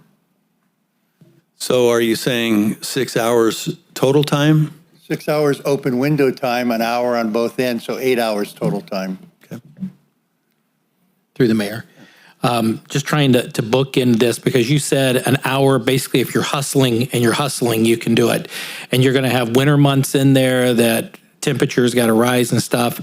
What just hit me was sales time open to the public, no more than 6 hours. Total time on site, no more than 9 hours. Because that gives you your bookends, adequate. but that gives you your 6 hours. That's adequate. Thank you. Thank you.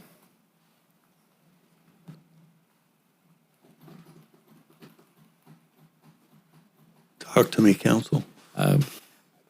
What else does Mr. Libby need? Well, we were going to talk about the undeveloped land, just to make sure we have to give him some direction. So are we in consensus now that we have 9 hours? Is that, Wade? Yes. Okay. Undeveloped land. Okay. Council, if I may, just so that I'm understanding correctly. Yeah. And so my understanding is right now the council wants to give a total time on site of 9 hours, a sales time of 6 hours, and previously council indicated potentially a temporary use permit for the unimproved land. That way we can make decisions on a case-by-case basis. Is that correct? I believe you summarized it correctly. Thank you. Okay. So if the council has additional changes, certainly now would be the time to do it. If not, there could be a motion to continue this item to the next meeting with direction to staff to make those changes and come back. So moved to continue. Second. All right. Any other comment or questions? A motion by I think it was by the Vice Mayor, and a second by Councilmember Shaw. All those in favor of the direction given as spoken by City Attorney Chaffin, please signify by saying aye. Aye. Any opposed? Any abstentions? Okay, it passes. Thank you. Thank you, Mr. Libby. Thank you, Shannon. Thank you, Tony. Absolutely.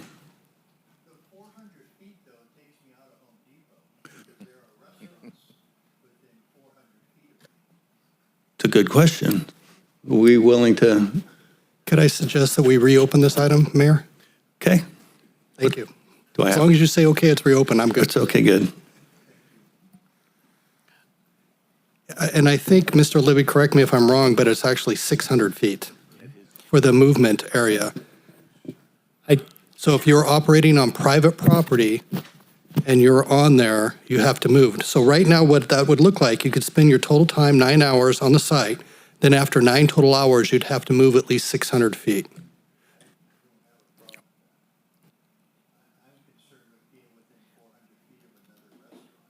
And that is also up to the council as well. You can set the distance away from other restaurants for both mobile vendors and for open air vendors.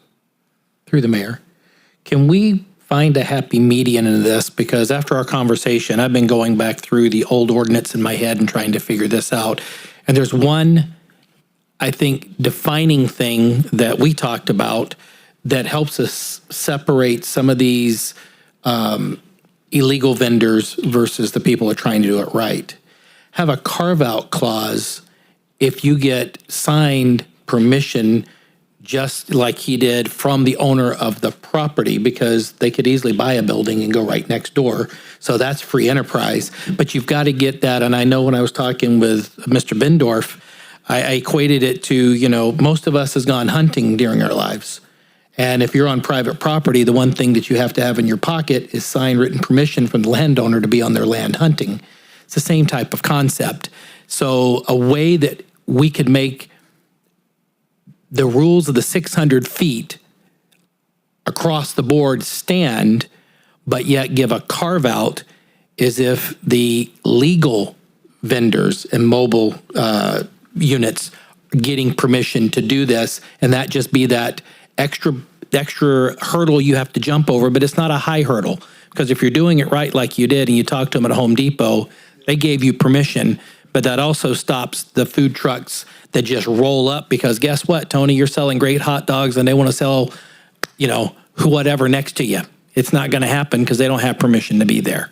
So I don't know. I offer that up. So I think what you're saying is there's a differentiation between a mobile vendor who's operating without permission of the property owner and one that is operating with the permission of a property owner, and I would agree with that. If they're on premise with written authorization, then I would say that the limits on distance should not exist. I agree. Okay. Do I have to take another vote? I'm holding. Through the mayor, if I may, I just want to make sure we're on the same page as I'm reading this. So the way that it currently says is if you're not on private property, you got to move at least 600 feet every 30 minutes. And if you are there are some exceptions for reoccurring items and schools. We talked about the 2.5. But it says a mobile vendor operating lawfully on private property, i.e. not on the public right of way. I've taken the operating lawfully means with the permission of the property owner. So that's already kind of baked in there. So if it's already requires the permission of the property owner and it says you're going to have to move 600 feet, the city council has the authorization to say, no, if you've got the permission of the property owner and we're going to allow you to be there 9 hours a day, we don't need you to move 600 feet. You could either remove the 600 feet, you could reduce it to 300 feet, you could do whatever you like for that. That's a separate component from how far do I need to be away from brick and mortar restaurants? And I believe that component right now, and I'm looking at Doug, is 400 feet for the brick and mortar restaurants. So there's two separate issues going here, and if the council has any guidance on those issues, be happy to receive it. What's a restraining order normally? There you go. Okay. Yeah, it depends on the mood the judge is in. Exactly. I was going to say it depends how angry the judge is at the person. But one of the considerations that you could have is, if you could do a carve out if the brick and mortar restaurants, for example, are fine with it. If you're I don't know, a sit-down steak place, I don't think that, Yeah. yeah, it's not going to affect somebody that wants to sell tacos. You have different customer bases. So one, and I'm not saying it's a good idea, I'm just saying this is an approach. One approach is to say, hey, if the restaurant doesn't care and they say, hey, we don't care, bring your hot dogs here, we're fine. That's one way to get around that. You could put in that safety valve for the 400 feet. Another one is you could just change the distance from 400 feet to say 300 feet or 200 feet, whatever that happens to be. It's up to you. I'm good with 100 feet.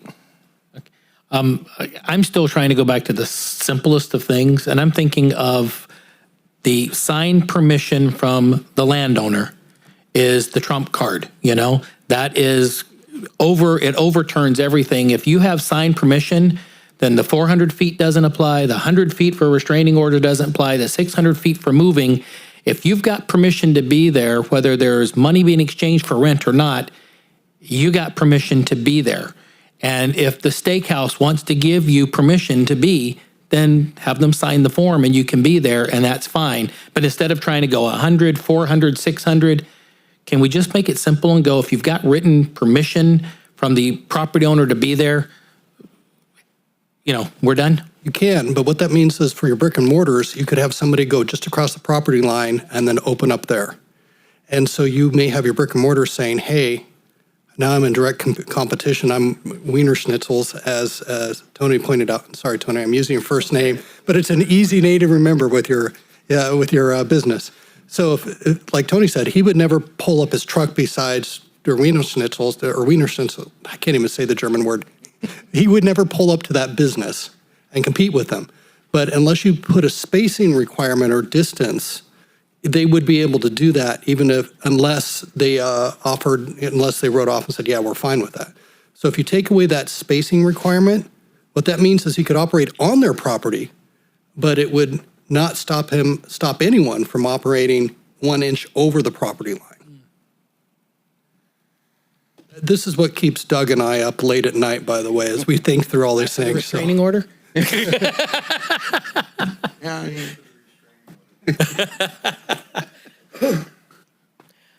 I'm with the vice mayor.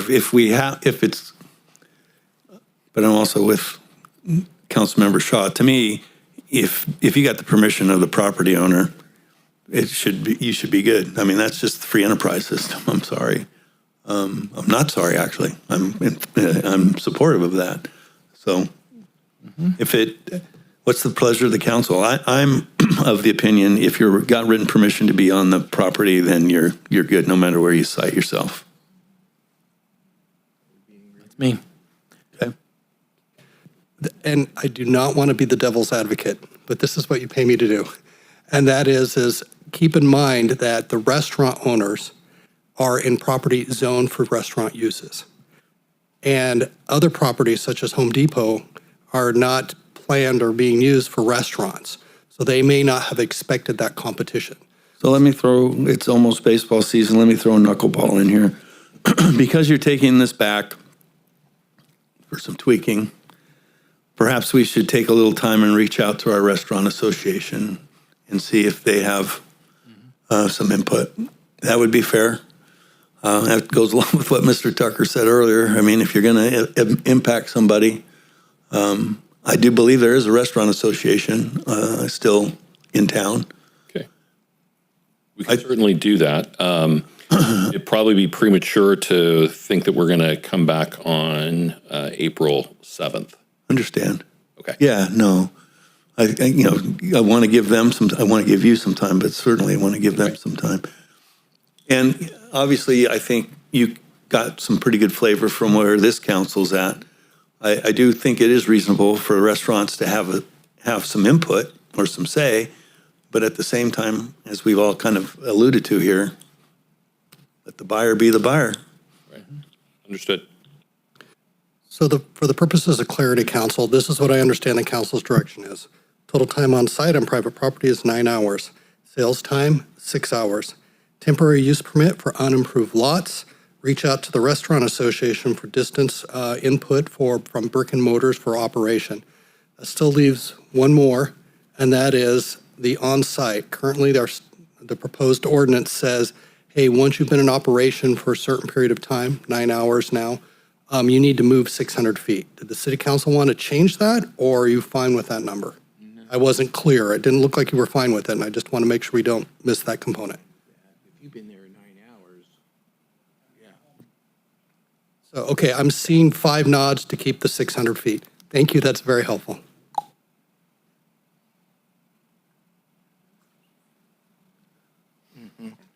Okay? Anything from And you, that sir? concludes our sausage making for this evening. You gotta like that Doug, Libby.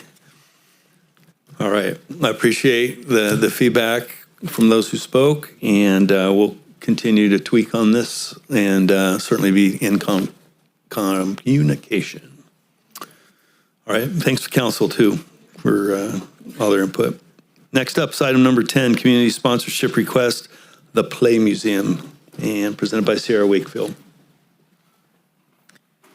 Good evening, Mayor and Council. As you know, I'm here this evening to share with you a sponsorship request that came from Playzeum. Playzeum's mission is to provide our local community with programs and services and hands-on play opportunities where children and families and community members of diverse backgrounds and abilities can explore, discover, create, and learn together. Annually, they host a very popular Touch a Truck event, which this year will take place on April 18th.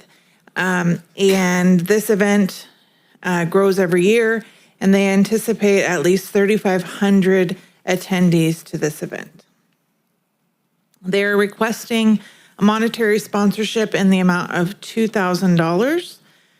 And then also the participation of city staff and vehicles. We usually send a handful of vehicles to the event, including a fire engine, some public works vehicles, and some police vehicles as well. The estimated cost for the staff and those vehicles for that time of the event is $1,787.45. Here you can see the contributions that we've made so far. We usually budget $2,500 per quarter, both in community contributions and community events.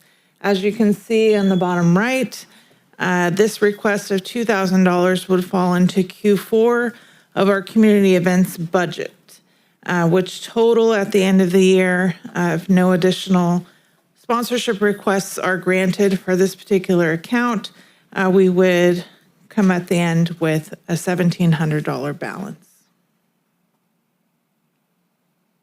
Alternatives are to authorize a monetary sponsorship in a different amount. We can also authorize in-kind contribution of equipment and staff only, or we can decide to not approve monetary or in-kind sponsorship requests at all.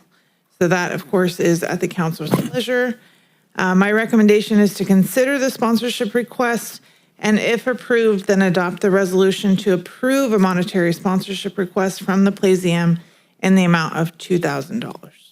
I'm happy to answer any questions, and Stacy Howell, the executive director from Playzeum, is here as well, if you'd like to ask her about the event specifically.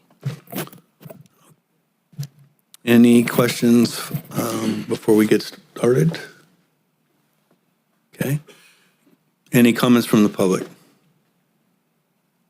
Seeing none, I'll bring it back to the council for action.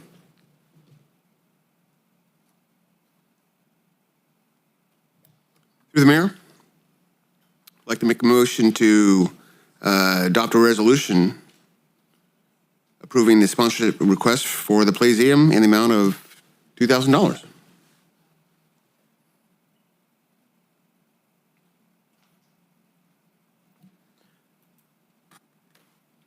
Second. I have a motion by Councilmember Kirchner, second by Councilmember Shaw.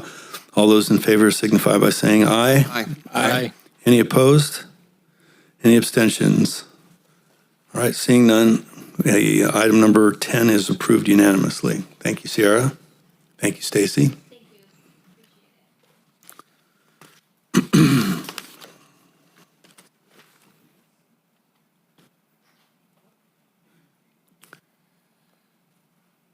Okay, item 12, adoption of the utilities rate studies and initiation of a Proposition 218 process. This is presented by Mr. Phil Marler. Good evening, Mayor and City Council members.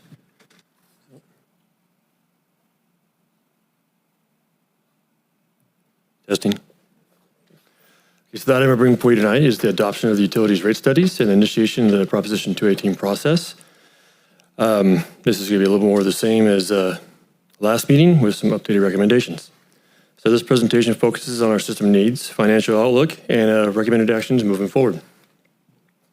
So utilities infrastructure and operations. The Utilities Department provides essential services to over 2,000 water and 20,000 and 16,000 sewer connections.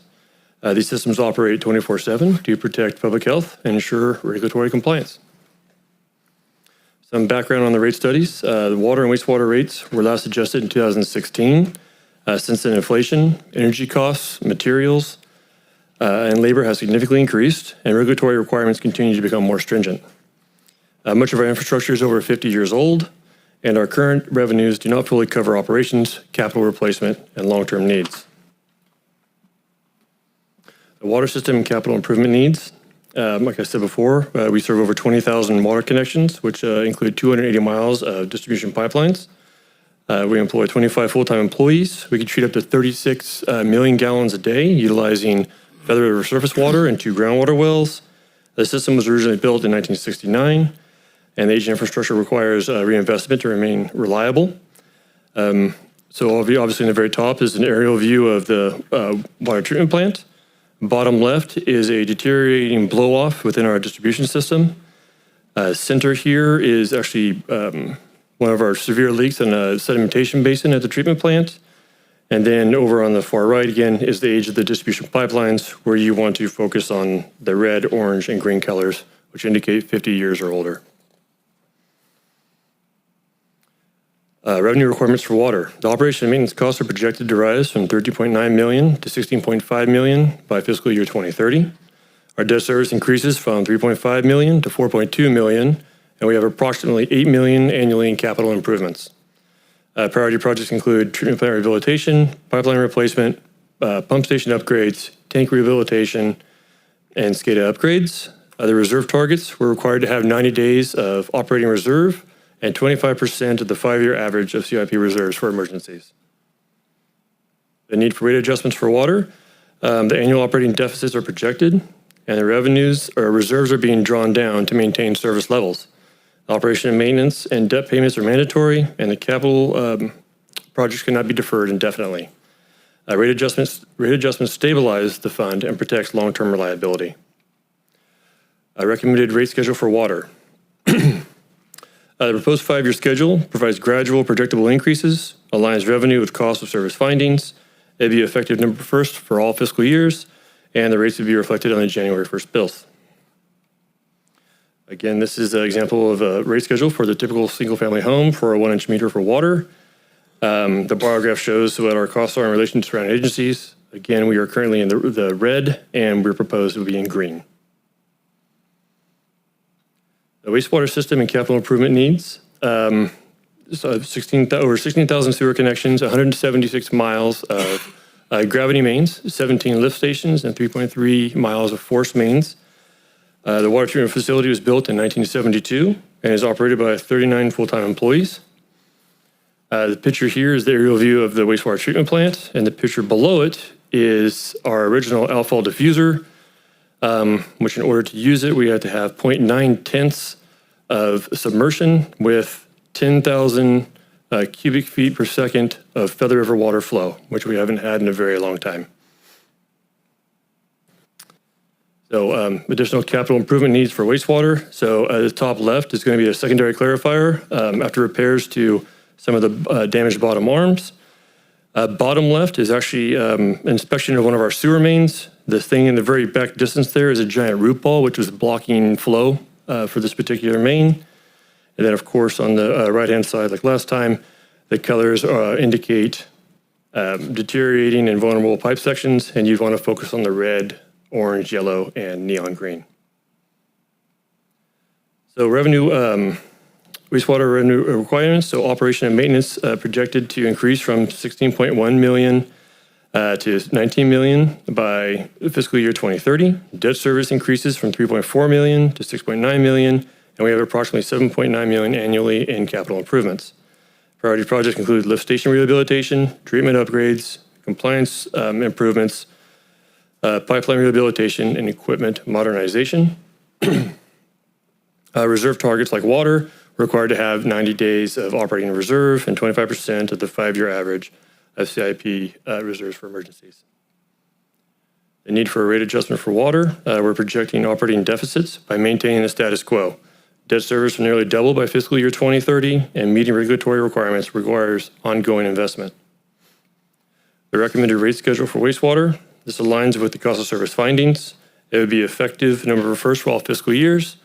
Like water, the rates would be reflected on January 1st bills. I also wanted to note that we made additional refinements that lowered the figures from those presented in this report and at the last meeting.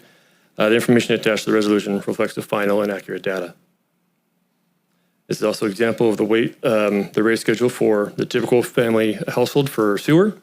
And again, the bar graph shows where we are in relation to surrounding agencies. We're currently in the red and proposed is in the green. The Proposition 218 process. So we're 2 steps into the process. Tonight, we're asking council to consider adopting the rate studies and initiate the 218 process. Then we'll have we'll mail 45-day notices to customers. We'll have public outreach and an informational period. We'll hold a public hearing and count protests. And if there's no majority protest, council may adopt rates by resolution. So Proposition 218 next steps. The protest period and public outreach will be from April 4th through May 19th. The community meeting will be held at the wastewater treatment facility on April 23rd at 6:30.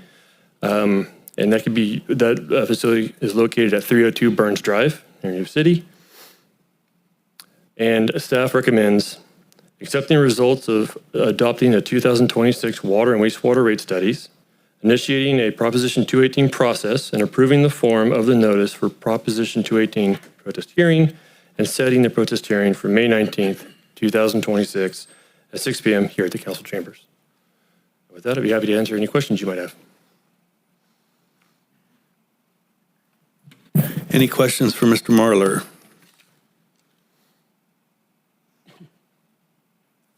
Okay. Any comments from the public? All right, seeing none, bring it back to the council for action. Through the mayor, move to take action on item 12, A, B, and C. Second. All right, I have a motion by Vice Mayor Pasquale, second by Councilmember Cole. All those in favor signify by saying aye. Aye. Aye. Any opposed? Any abstentions? Hearing none, item 12 passes unanimously. Item number 13, future agenda items. Anybody have anything for the future? Oh, by the way, thank you, Mr. Marlar. Thank you, Scarlett. Forgot to mention that. My bad. All right, reports and communications item, not item. I guess it is item. Item number 14. That's you, Mr. Bendor. Thank you, Mr. Mayor, council members. I just had one update for you, and it's more informational than anything. Over the next few weeks, you will see a series of meetings that are being scheduled with certain community groups, community members, through a joint effort with Sutter County, Yuba City, and Live Oak. So we have been in the process of surveying our residents over the last few months and determining what their priorities are, and having that discussion with not only residents in Yuba City, but the unincorporated area of Sutter County, and at minimal in Live Oak for right now, but that's coming.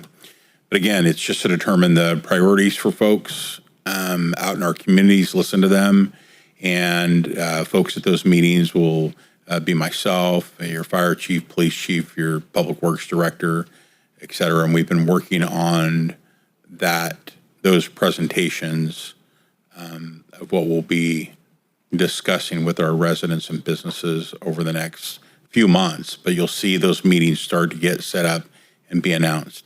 Again, we need to explore all options of service levels of what folks expect of us as a municipal service provider. And this will help us get to that and determine what those next steps are for not only the council, but the Board of Supervisors and Live Oak as well. So just wanted to let you know that was coming. We're really looking forward to it. We've made a lot of progress, and not in a vacuum. We've made a lot of progress by working together, actually, and coming up with the presentations. I don't think Kim is online anymore, but Kim has been instrumental, as well as the rest of the team from Yuba City and the team from Sutter County. That's all I have to report, Mr. Mayor. Thank you, Mr. Bendorf. City Council reports, Councilmember Cole. I have nothing pressing to report, Mayor. Thanks.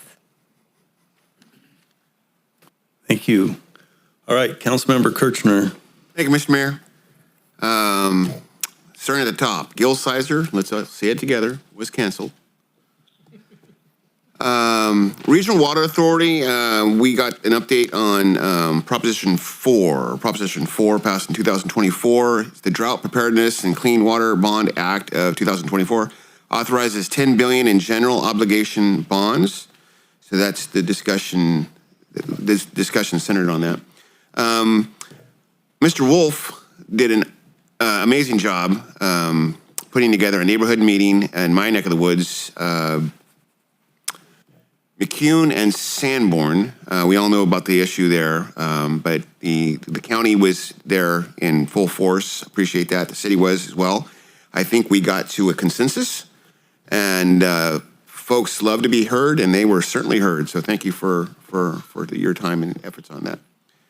Mosquito Vector, I'd like to thank Steve for his great presentation today. We approval of the audit, also of the aerial surveillance of the backyard pools he talked about, and approval of application of pesticides. Attended the Bi-County 50th anniversary, which was well attended. Homeless Consortium focused on habitat. On our side of the river, it focused on the habitat and their progress over on Walton and Holman. They're going to town on Walton. So we look forward to seeing good things there. And lastly, looking forward to seeing everybody at the Buckeye Parade this week. And that concludes my reports. Thank you. Councilmember Shaw. Thank you, Mr. Mayor. Nothing to report, but I just want to say thank you, Vice Mayor, for covering for me. I've been buried lately in work, so I appreciate it. And that brings us to Vice Mayor Pasquale. Thank you, Mayor. Just two things. St. Patrick's lunch at the senior center was very well attended. Those people were hungry people. I didn't get lunch though. I was working, which is fine. There were a lot of happy people. It was really a good luncheon. And on Saturday, I was requested to do the emceeing for the Rotary speech contest. We had 7 contestants, all really sharp kids from all over the Rotary area, and very well attended by groups of people. And the kids were, it's great to see their ability to get up in front of people and communicate effectively in a very stressful situation. I can't even imagine being that young and doing what a lot of them had done. And with that, I conclude my report. Thank you. Mine's pretty short. Want to give a big applause to the Senior Commission and the corned beef and cabbage, and special shout out for keeping me low on the down low. And another special shout out. The Vice Mayor was very active pushing around a big garbage can.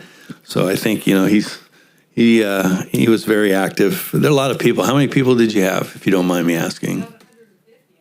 Wow, excellent. Oh, very good. Very good. Had the opportunity or was invited to serve as a quilt judge for the Valley Quilt Guild. 200 plus quilts and very nice stuff. That's the first time I've ever been exposed to that many quilts, and it was a little tough to judge. I chose to select one that was going to be donated to first responders. Go figure. And just another final shout out to Bi-County Ambulance. Their operation over there, when you go over there, if you ever get a chance to go over and see what they're doing and the investment that they've made in providing service to our community. certainly gives you a good feeling and a feeling of comfort should your need arise. I feel good about it anyway. With that, this meeting is adjourned. Thank you for all those who attended.